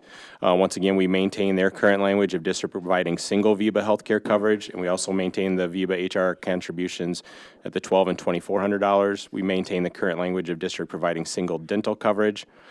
We maintained the flexible summer hours MOU for 2 years of the contract, and we did add December 23rd, 2026 to this MOU, and once again, several formatting changes. And their 2-year total compounded percentage increase over the base year equated to 5.15% MSBA. And once again, I'd like to thank the PLSFAA President Penny Peterson and the rest of their negotiations team for the willingness to have great collaboration, conversations in regards to their contract. I greatly appreciate their willingness to work together to bring this new 2-year contract to the board for approval. Thank you. Board members, any questions or comments on this? All right, hearing none, can I get a motion to approve the Prior Lake Savage Federation of Administrative Assistance Agreement for 2026 through 2028? So made. By Director France, is there a second? By Director Smith. Director Mason, I'll start the roll call vote with you. Aye. Director Olsted? Aye. Director France? Aye. Director Smith? Aye. Director Johnson? Aye. Director Atkinson? Aye. And I'm an aye, so that passes 7-0. All right, Director Cawthorn, will you please present the confidential group contract, please? Yes, thank you. On behalf of the school board negotiations team, it's my recommendation that the proposed terms and conditions between the school board and the employees represented below be approved. This is a 2-year work agreement. Some of the highlights, we did remove language around early retirement incentives. Their health insurance saw an increase of 4% for 26-27 and a 4% increase of 27-28. Their salary schedule enhancements would have 2.5% plus steps in 26-27 and then 2.9% plus steps in 27-28. We also increased their lifetime maximum cap on their 403B contribution, and once again, different formatting changes within the contract, and their total compounded percentage increase over the base year equated to 5.14% MSBA. And once again, I'd like to thank this group and the members of the confidential group for a collaborative effort to bring this 2-year agreement forward for the board for approval. Thank you. Board members, are there any questions or comments for Director Cawthorn? Director France? So first of all, on the last one, I'd like to thank Director Cawthorn and Director Ryder, because I know how much work this is to put these contracts together, to work the numbers, to get them ready, to have the meetings, and I'm glad everybody was incredibly collaborative in the process, but you're thanking everybody else but yourself, so I'm thanking you, and appreciate your time and effort to get these done in a quick, seamless, and painless manner to the rest of the world. Thank you. Any other board members? Questions? All right, can I get a motion to approve the confidential group contract for 2026 through 2028? So made. By Director France. A second by Director Mason. I will start with you, Director Mason. Aye. Director Olsted. Aye. Director France. Aye. Director Smith. Aye. Director Johnson. Aye. Director Atkinson. Aye. And I am an aye, so that passes 7-0. And I echo Director France's gratitude for all Director Cawthorn and Director Ryder, your work. I'm sure there's probably many more that are attached to that, but thank you. Moving along, we'll go to the unfinished business of the consent agenda items. First, we'll go with the personnel items, like item 13C from consent. Director Olsted. Thank you.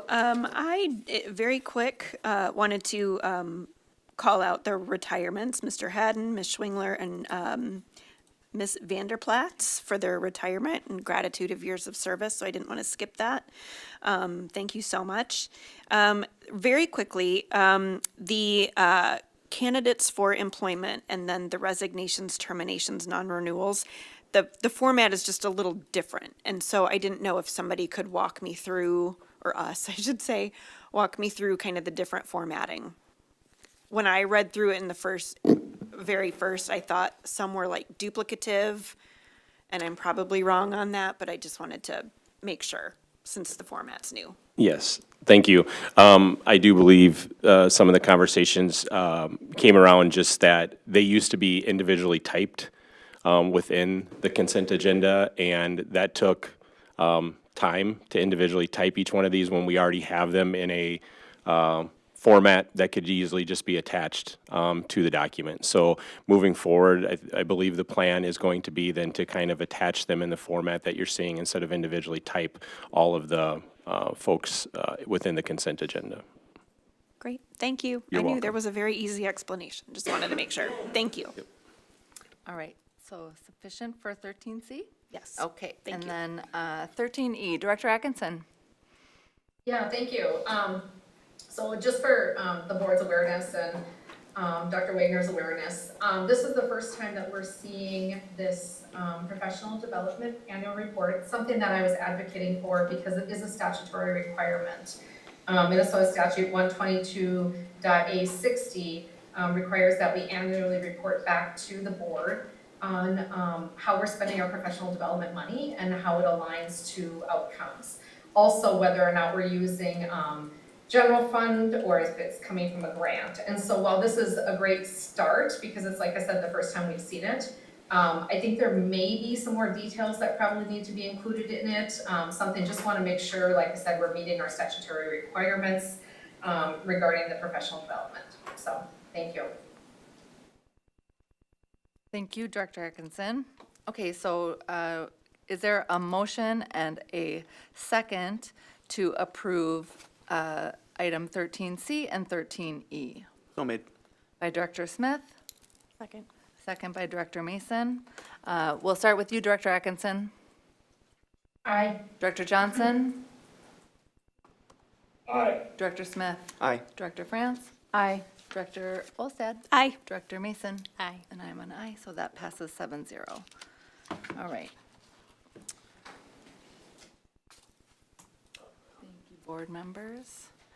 Moving along to item 16A was removed, and that will be addressed in August. So moving on from there is item number 16B, which is the long-term facilities maintenance.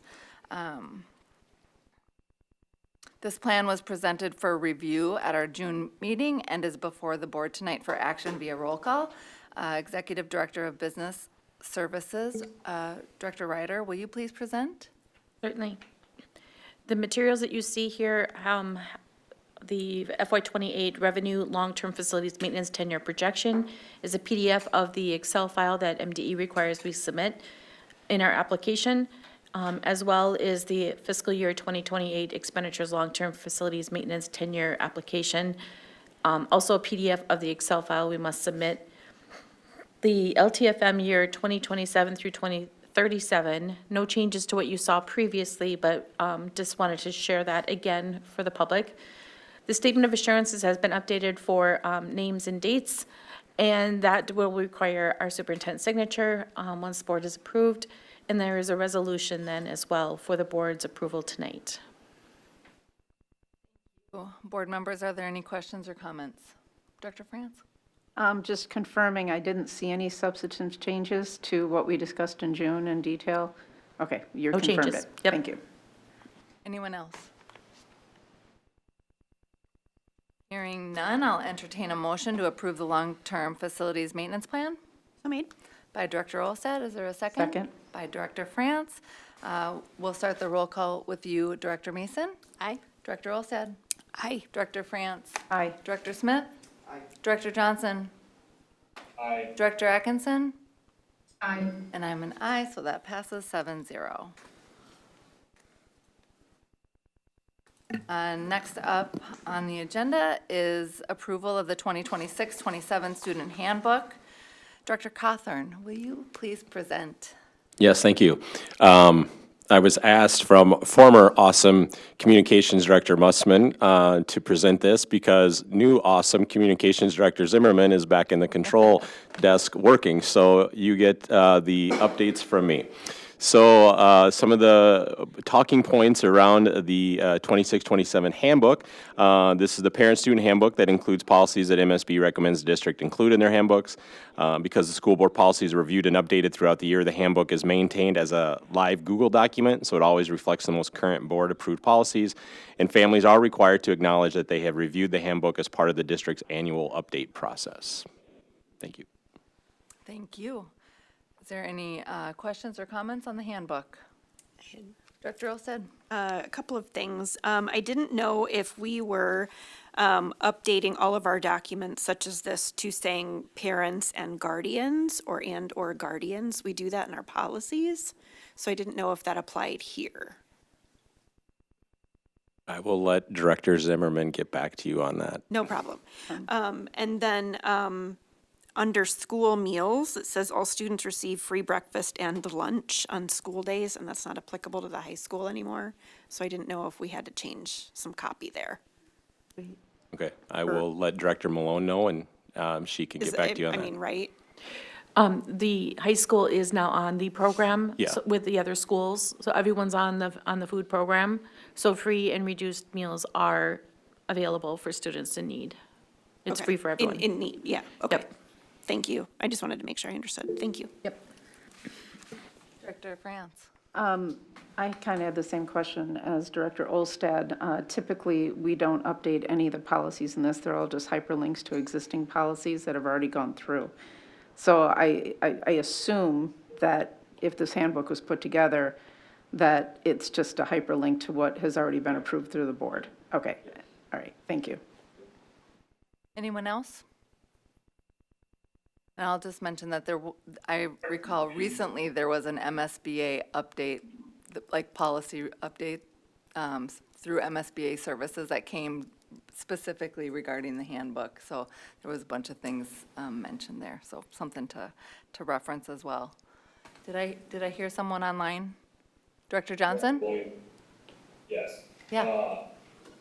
Many of these policies are policies that we will undertake, and not to steal Director Cawthorn's sunshine here, but many of these policies are policies that will come in front of the policy committee this year. So some of the things that Director Olstad mentioned, we will correct to match the remainder of our policies. And since it's a live document, they will get updated once the policies are updated.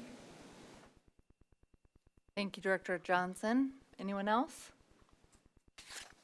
Okay, can I get a motion to approve the 2026-27 handbook? So made. By Director France, can I get a second? Second. By Director Olstad. Director Atkinson, we'll start with you. Aye. Director Johnson. Aye. Director Smith. Aye. Director France. Aye. Director Olstad. Aye. Director Mason. Aye. And I'm an aye, so that passes 7-0. Okay, moving along. Our next item is the annual Minnesota State High School League resolution for membership. Superintendent Wagner, will you please present? Sure, this is a yearly membership that, for our students to participate, whether it's activities or athletics, to compete against other schools across the state.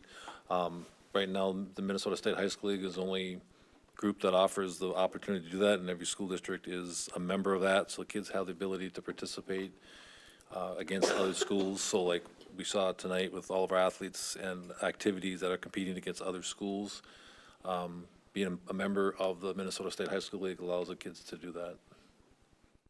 Thank you. Board members, any questions or comments? Okay, can I get a motion to approve the resolution of membership to the Minnesota State High School League for 2026-2027 school year? So made. By Director France? Second. By Director Olstad. And I'll start with you, Director Atkinson. Are you looking for discussion on this? I asked for discussion. Oh, okay. Yeah, I mean, you know, I've raised the concerns about this resolution. Point of order. before. I'm sorry, what? Point of order. We were in a roll call vote. I had asked for if there was any comments or discussion.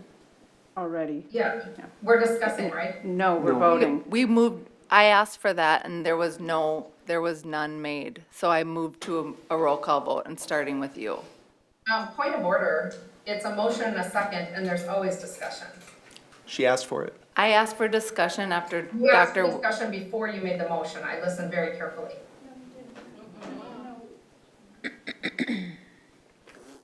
Are we able to have discussion on important topics, or are you going to censor us on this?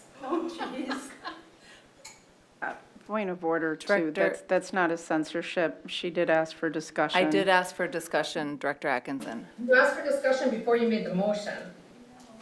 No. Typically, there is discussion after the motion is made and accepted, so I think I was also So thinking the same. I asked, we were starting a roll call vote, but are you you have discussion that you want to discuss? You have a question or comment for Dr. Wagner? I think we didn't have a chance to discuss because I was waiting for the motion to be made. Why would we discuss before we made the motion? I asked for discussion. That's how I've been doing all of our voting this whole evening.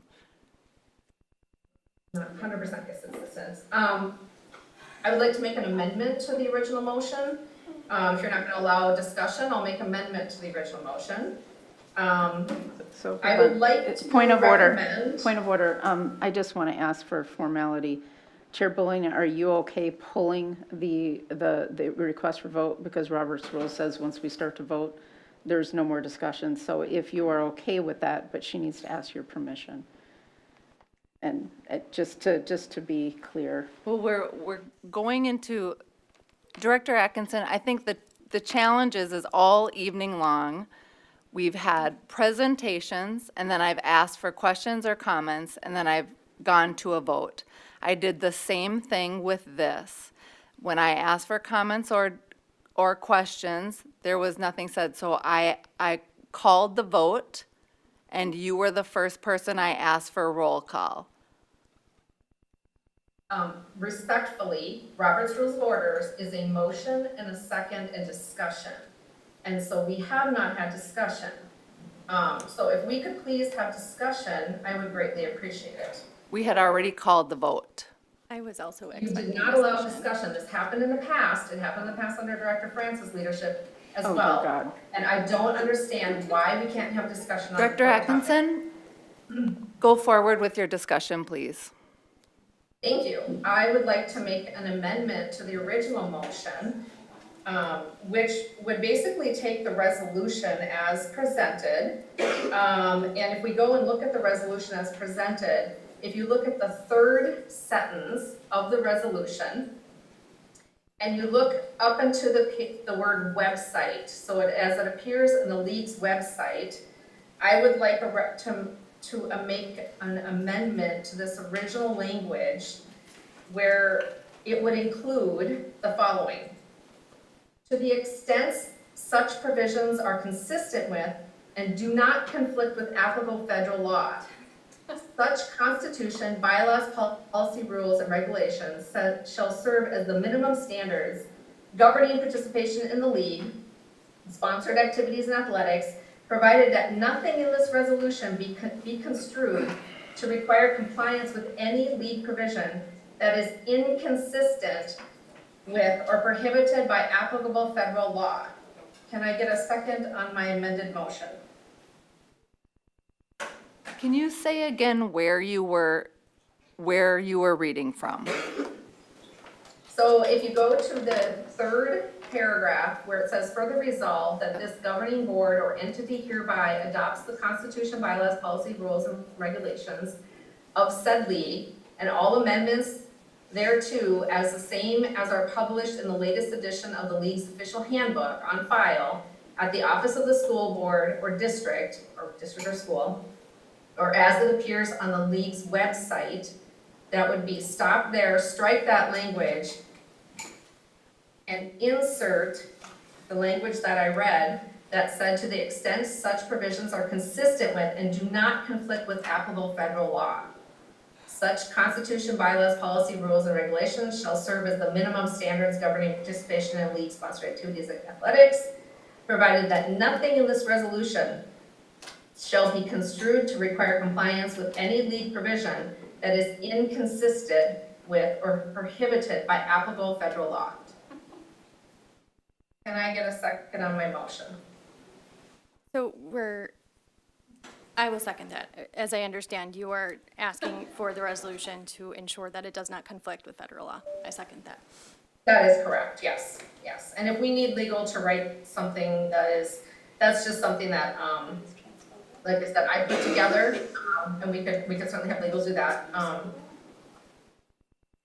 So there is a motion and a second to accept the MSHSL resolution with the amendment that Director Atkinson read, which unfortunately none of us have in front of us. So I will take a roll call vote for that first and second, and I will start with you, Director. Can we have discussion first? Can we have More discussion, yes, Amended motion? please. Yeah, I support language where we're stating that it does not conflict with federal law.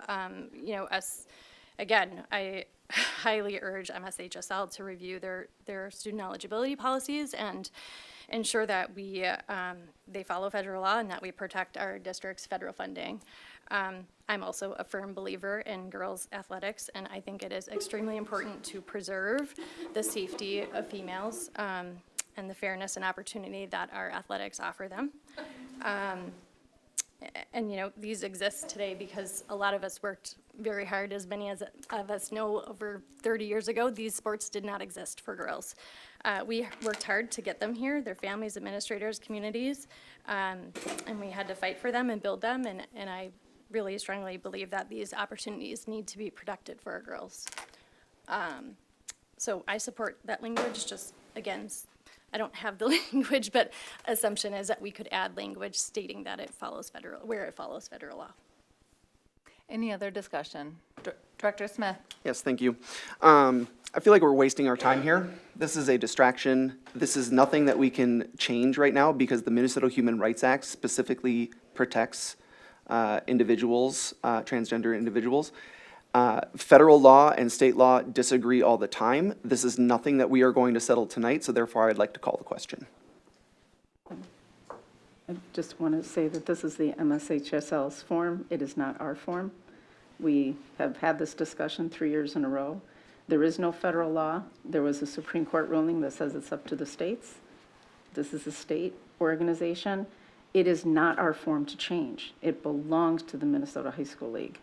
So we can't just go and change it and say, by the way, the rules only apply to us in this, and it doesn't work that way.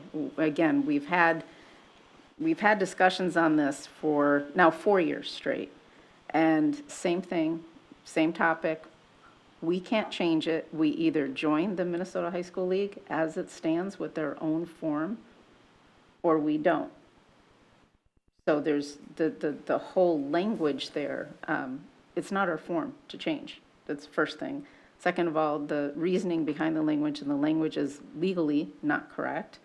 And second of all, we're joining an organization. We don't control the organization. So it's a yes or no on this. We either join or we don't. Anyone else? Any other discussion? Yeah. Director Johnson? Yeah. I just want to say that I think a participation in the Minnesota State High School League is extremely valuable to all of our student athletes. This conflict between the state and federal law is something that our state legislatures need to absolutely be involved in, and that, you know, the recent Supreme Court ruling and the ongoing federal lawsuits, it's continuing to have ongoing stress for school districts and states like ours, and it's just going to continue until these things get settled. And yeah. Any other? Has anyone ever tried to ask for inserted language or requested that, to anyone's knowledge? The problem with asking for inserted language is you're also expecting the schools you compete against to change theirs. And if they're not changing theirs, because I'm guessing it's part of the transgender thing, and I'm not aware of any, right now, any transgender issue here in this district. And so, like I've said before, school districts have to deal with politics. We don't make the politics. And so the frustration with all this is separate to this. I got my own issues with the State High School League, but the bottom line is our students do not participate in anything unless we're members of this setup the way it is. And I mean, we could be here all night to talk about things we agree and disagree with the state and the feds and all that kind of stuff. But the bottom line is we have to look at what's best for our students so they can participate, knowing that there's issues there. You know, we're not gonna, ignore that, but at the same time, looking at what they have here, to Director Franz's point, this is not our document, and I know that unless other districts are changing it, if we're that lone wolf, then we put our students in a spot where then the state then has the ability to say, you're not eligible to participate because you're not a full member of the organization. And again, agree or disagree, we didn't make this document, and right now the state is in the battle with the feds on it, and until that's settled, there's really not a whole lot we can do. And that's the hard part, because the problem with litigation is it lasts for years. But we have to make a decision tonight, because the state needs this. They expect to have this, I believe, by August 11th, because sports start, correct me if I'm wrong, but whatever that Monday is in August, I think maybe it's the 10th. So we have to have it in place by then in order for our kids to participate and not be considered ineligible. Any other discussion? We do have a first and a second, we do have a motion and a second on the table. I don't have the language in front of me, but it is to amend the resolution as Director Atkinson spoke. Again, the board does not have that language in front of them, which makes it a little bit challenging, but because we have a first and a second, I am going to go to the vote. And we will start with you, Director Atkinson. Aye. Director Johnson. Aye.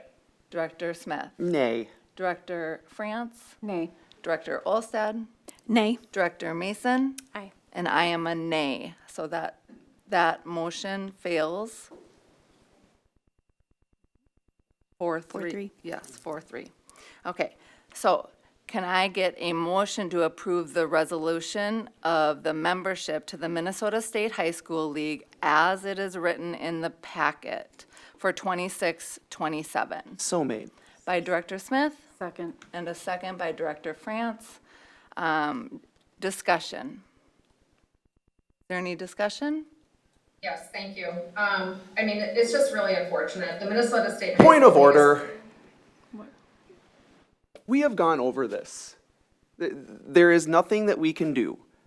I really feel like this What is. is your point of order, Director Smith? That it is not, that it is not relevant to the conversation. We can't change Minnesota state law, and it is not up for us to decide whether. That's not a valid point of order. Point of order. Excuse me, that Director Atkinson, I am trying to talk here. You asked me a question. That the rules of the assembly have broken, which you actually broke the rules of assembly because you interrupted me.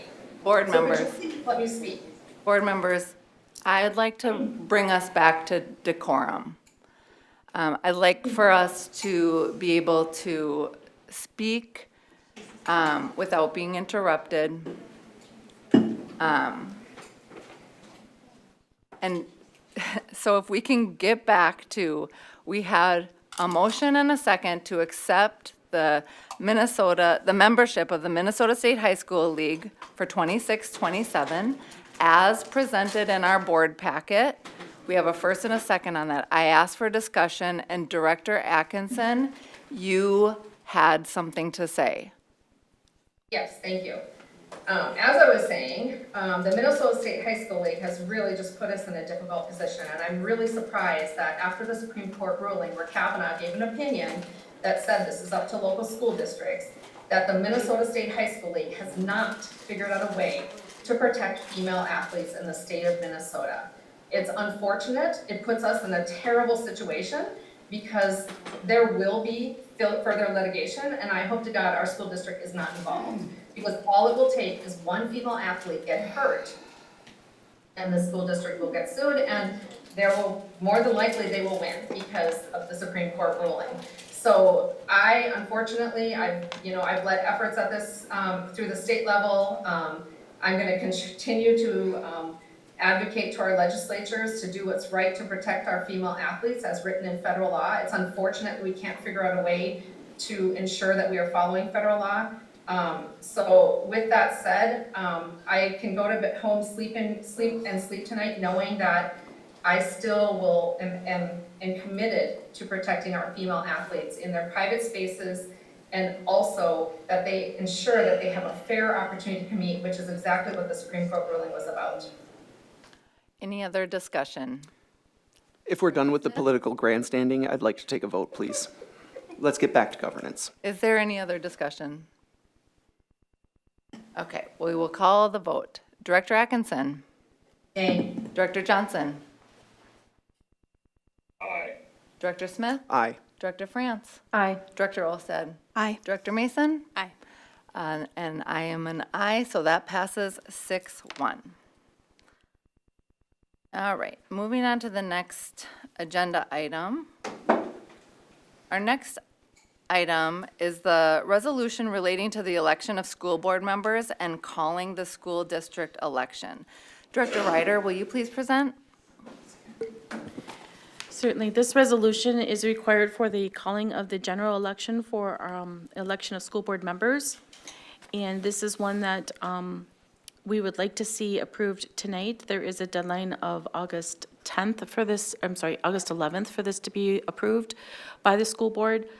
We do have one more meeting prior to, but the ask is for this to be approved as a resolution tonight by the school board and signed. Thank you. Board members, do you have any questions or comments? I have a question. Director France? Do we have a video we're supposed to watch again this year? Because we've had the MHSL has sent us a video in previous years that we're all supposed to watch. Oh, Is that, did that not get continued anymore? For the Yes. past, for this last agenda item, are we still on? Yes, they send it to us and it's required that board members watch it. Are you referring to the Minnesota State High School League, or are you referring to the call of the election? Oh, I'm so sorry.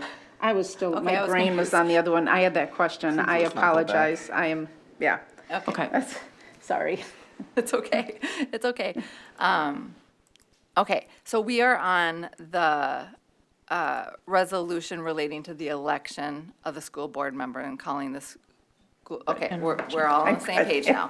So Director Ryder, she presented, and so I'm seeking comments or questions by the board members. Do a motion first, or? I'll make a motion. Thank you. I was going to, I just. Second. I'm a little confused by the order.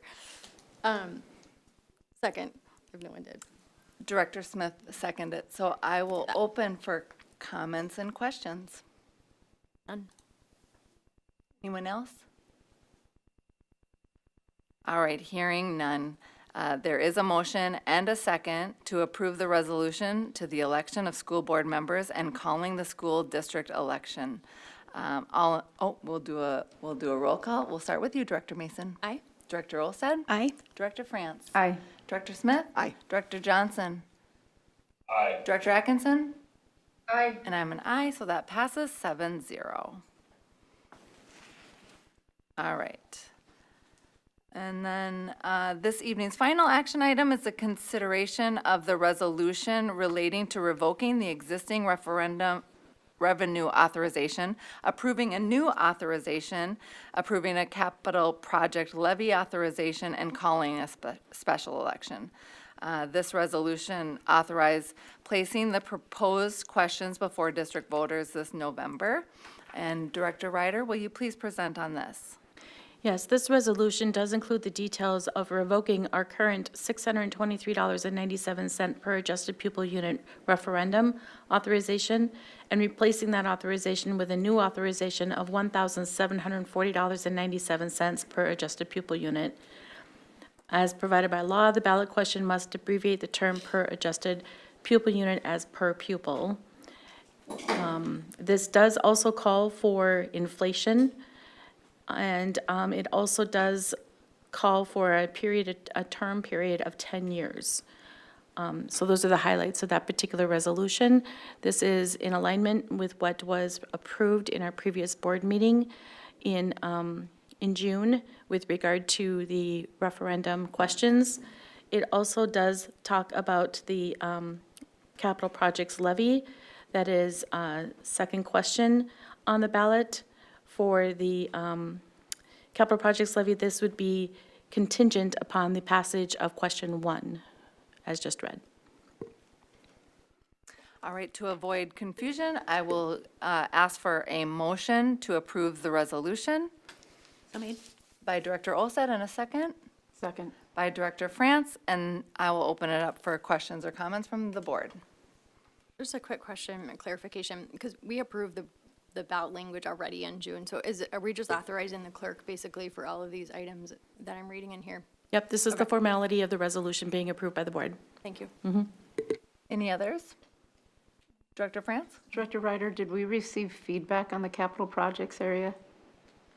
From MDE, we have not yet seen their response to our review and comment. We're still Okay. awaiting that. If they come back and ask for changes, do we go and re-vote this, or how does that work?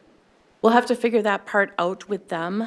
I think it's anticipated that there won't be anything but a positive response. Should there be something other than that, then I would immediately inquire as to exactly what that requires, and we would involve legal. Okay, thank you. Yes. Any others? Hearing none. I will go to the vote. Director Atkinson, can we start with you? Yep, aye. Director Johnson? Aye. Director Smith? Aye. Director France? Aye. Director Olsted? Aye. Director Mason? Aye. And I'm an aye, so that passes 7-0. Next item on the agenda is policy, and there are no board policy first readings this evening. And then we go to future events. We have a school board candidate filing period from July 14th through the 28th, and that is at the Educational Services Center at Greenwood. Then August 10th, we have a regular board meeting here at the DSE at 6 p.m. And then I'd like to briefly discuss our August 24th study session with Dr. Wagner now serving as our superintendent. I think it would be valuable to spend some dedicated time together to aid the transition and level set with a board retreat. And so two thoughts, two possible options, allowing us to discuss, board governance, maybe expectations around communication, some of our priorities as we begin a new chapter with a new superintendent. I'd like to get a sense from the board on two possible options. One would be to convert August 24th study session into a board retreat, allowing us to focus entirely on those foundational conversations. And the second option would be to hold a board retreat immediately before the study session, preserving the scheduled study session agenda while also creating time for a retreat. So I'd like to get a sense of the board's preference so that we could start planning. I wanted to bring this at the table to get thoughts. Question. Sure. I guess my question would be around, I know we intended to bring some policies forth in August and other things that we may need study session for. And related to that, I did not see like the annual calendar updated for the topics. So generally, are Going there forward. things, are there things that we have to accomplish with the study session in August that we couldn't do if we converted fully? Or could we combine them somehow? Well, and that's kind of what this discussion is about. I don't, there's been, again, with a brand-new transition, just wanting to be mindful and bring this discussion here, just to hear from board members and their perspectives. But I believe that it would be beneficial for us to have some kind of a board retreat. And just kind of offering those two scenarios. Taking away a study session does pose challenges for certain things, but I wanted to get a feel from the board members and hear your perspectives. Yeah, Director France. I think it's great you would do it on the same day, because most people already have this on the calendar. Right. I can't speak for everyone else's work schedule, of course, but that would be very expeditious as long as we had a very tight agenda, because we can't afford to not have an announced study session start time Right. and not meet it. That's the only thing. So as long as the agenda was tight, I have no problem with it. Director Smith, do you have any? I'd agree with that. Director Johnson? Yeah, my only question was, did you want to try and start early for a retreat and then just start the study session like an hour later? Yeah, I was just thinking back on personal experience as a board member. I think my first year on the board, we did a board retreat prior to a meeting, and I think it was 1 hour prior. It started at 4:30, I do believe, Oh, and then it 4:30. went to 6. Okay. And then we ended at 6, and then moved over from the PD center to here. Yeah, so options are open such as that, so 4:30 start to a board retreat, and then followed by the 6 p.m. study session is an option. But really wanting to get feedback from all of you before we move forward. Did that answer your question? Do you have feedback regarding that, Director Johnson? No, that's fine. We've got enough time, at least for I'll only speak for myself. That's far enough out for me to kind of plan ahead, if we're going to go earlier. Would you prefer going earlier with the board retreat and keeping the study session as is? I'm good for either or, totally good for either one. Obviously, I don't want to cut anything off the schedule because we'll do things within unison. So if we have things that we need to get done that cannot move to the next either board meeting or board retreat, then, but I think doing a board retreat is probably a very good idea. Thank you. Director Atkinson? Yeah, I agree, and I appreciate you bringing this conversation to the table so that all board members can chime in. I think it's great. I think the data's fine, and keeping it 4:30 to 6 is, I think, is perfect. So thank you. And Director Olstad? I am okay with it. With either or? Yes, with either or. Okay, Director Mason? Same, I'm fine, yep. Okay, all right. Well, thank you for your feedback on that, board members. In agenda planning, we will talk the details through and get that sent out to the board as soon as possible. All right. The next item on the agenda is a discussion item. This is discussion regarding the District Services Center property. This is for board discussion only, and Dr. Wagner, I will turn it over to you. So you saw the email I sent, forwarded to everybody. Basically, we know that the Planning Commission decided not to change the zoning, the rezoning of the property right next to the district service building. And so part of the buyer's ask was to try to get that changed over to high residential zoning, like this location is. That location with the trees and the wildlife area there is commercial zone. So at this point, the buyer has not indicated any indication of backing out. I know we have a very long due diligence period, and so still waiting to kind of get more information from them as far as what their plan is moving forward with who they're talking to. I have talked with Mr. Waddell from the, I think he's the city engineer. He's city or manager. City manager.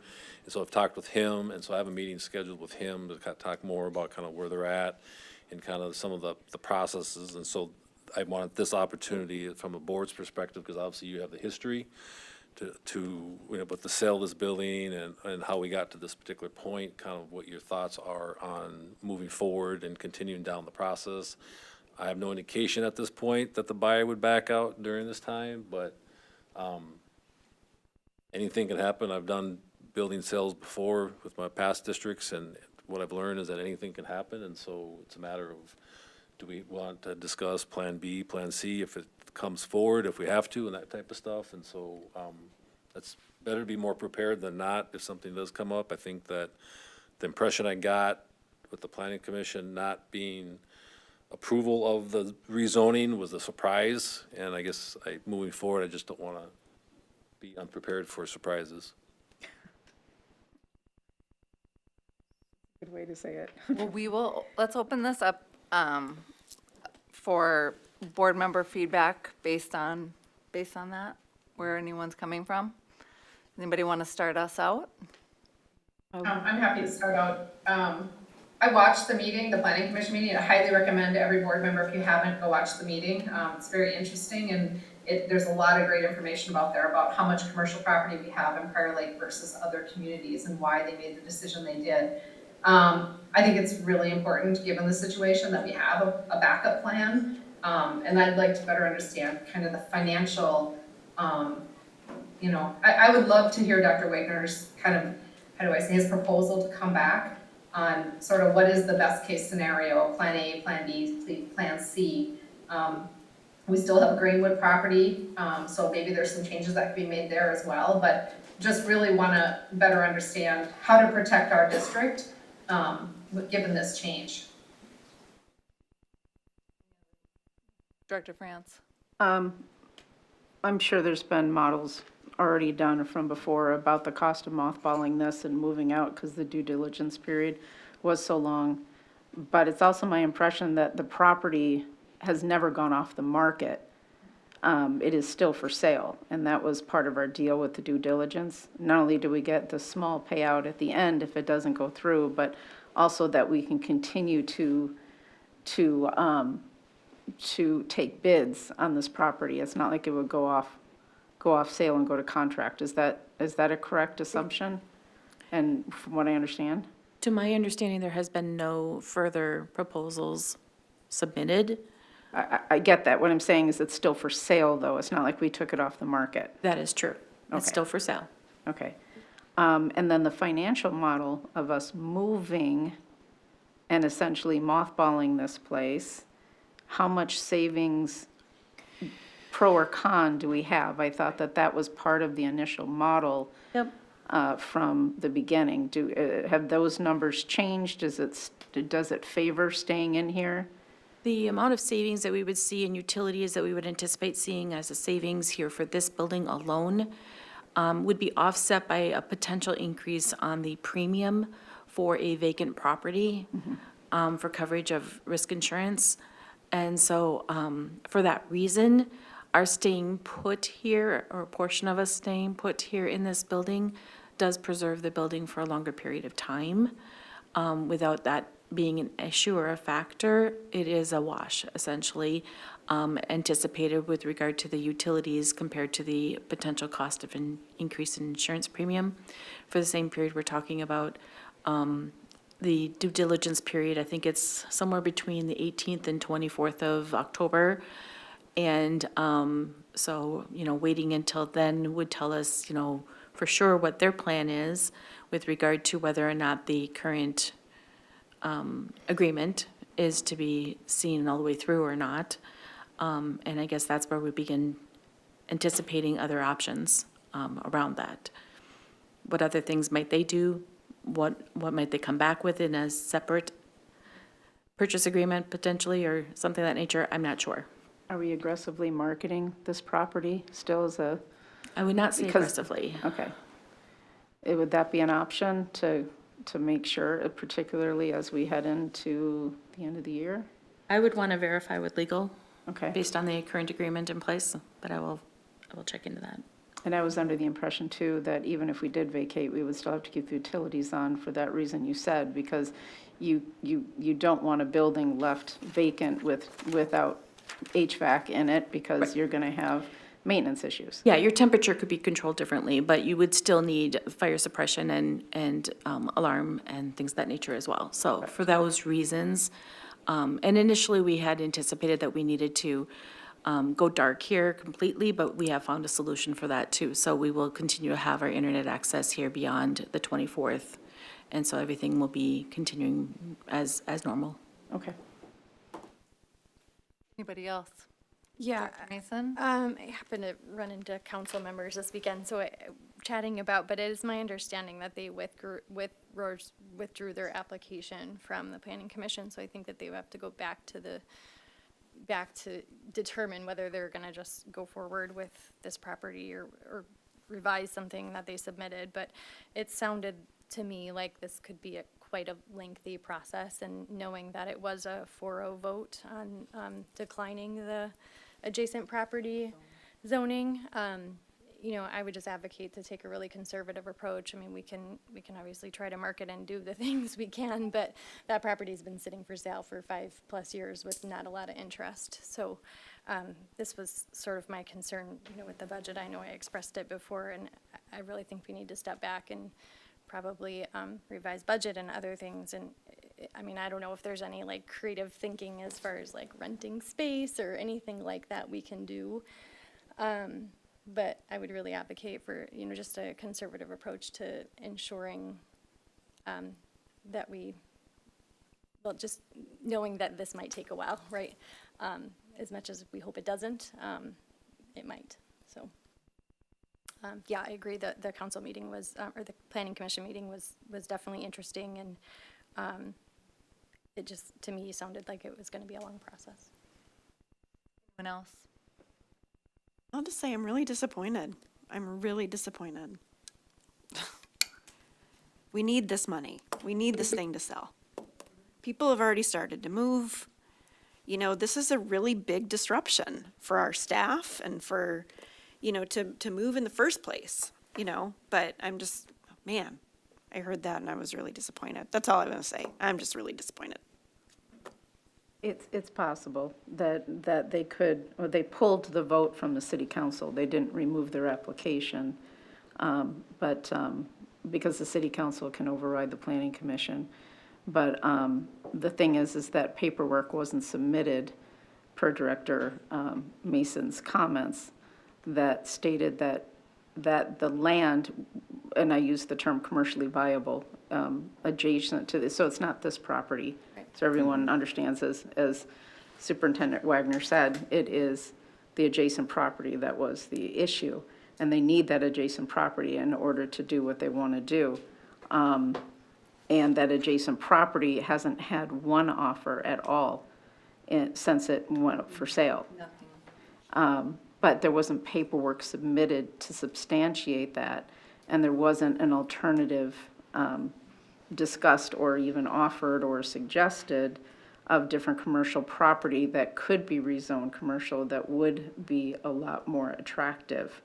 So there's a lot of different moving pieces that's completely out of our control here.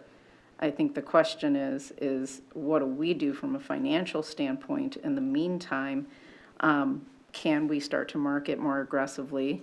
Can we look at ways to just use this property and not depend on something that's a group that's completely out of our control? Or do we want to actually take an active role in advocating to change the zoning of the adjacent property as the school district actually, you know, look at options to speak to planning commission, Met Council, et cetera, to say, hey, listen, there's no traffic over there. That's why commercial property isn't there. It's not in a good location, and part of the reasons why we have so much property like that that's zoned commercial is because we do have such a low level of commercial industrial use. So, you know, our option is we could actually advocate for this and help the process or get more actively involved. Legal may say we can't. I don't know. And then we can also aggressively sell this property. Either way, square footage, from what I understand, the utility costs of this building are the highest of our entire district. So, and we do have an excellent option over at Greenwood. We've already moved the internet.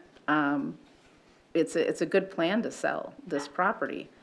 How we go about doing it, how we make sure that we actually can sell it, and also maybe do some financial models to figure out what happens if we have to take a lower price just for this property versus depending on the adjacent property coming with.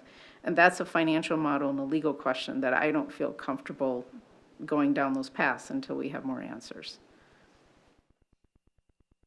Is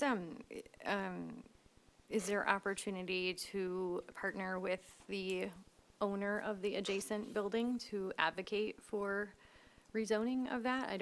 It sounded like they weren't at that meeting to advocate for themselves. Might be an approach to consider. Anyone else have any comments or things that they want to add for Dr. Wagner to consider and to hear from us? I think if I were to say anything, it's, you know, just remember, I understand the disappointment. I think we all maybe had a little bit of surprise when it was denied, but I think it's important for us to remember that we're on the same team as the city, and figuring out how we move forward. You know, the city has a long history of protecting commercial property. The Planning Commission heard, you know, testimonies regarding or against the rezoning, and so all of those factors came into place to put us to where we are, and I appreciate the board members giving, insight and input. We gotta figure out how to best move forward, so, yeah. Is there anything else that you'd like to hear regarding that, Dr. Wagner? Nope, that's all I need What to is the, move forward. can you share what your next step is? You said you have a meeting coming up, or, Yeah, meet with the city planner and just kind of talk about kind of what they're looking at and the kind of discussions they've been having. And I think that all the stuff that we've been discussing tonight is viable in the sense where what are other options, you know? What does it look like financially if we do take a lower option? Because the buyer did indicate that they might have to change that because now if that property is not part of this, they might have to make a different offer. They didn't come out and say how much, what that would be, so I just, again, want to run numbers with Director Ryder and just kind of go over all the possibilities of what any of that could look like. Maybe there's, if legal allows us to market it again, maybe there's someone out there looking to get into this property. And I think, one thing, like, I think, I can't remember who said it, but looking at possibly renting this building out, that's not out of the that's not out of the question either. I mean, that might be a possibility to kind of bridge some financial income until we can sell it from that perspective. So I think all options are on the table, and we have to consider all of them to move forward and make sure that we're as prepared as we can be.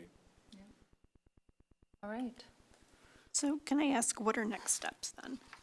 Well, next step is just looking at kind of the different numbers that we're expecting. So looking at, I think we were at, was it 2.4 million, I think between the two, looking at how much of that we were supposed to get, how that was gonna go into our budget, and determining, okay, so what has to change with that? So if it's a lesser amount, what changes with that? Because right now the move from here to there is simply our staff making that move. So it's not necessarily costing us or extra dollars because staff already work in the summer, but it's a matter of now trying to figure out how does that look like? And so, again, look at all options and see what that is.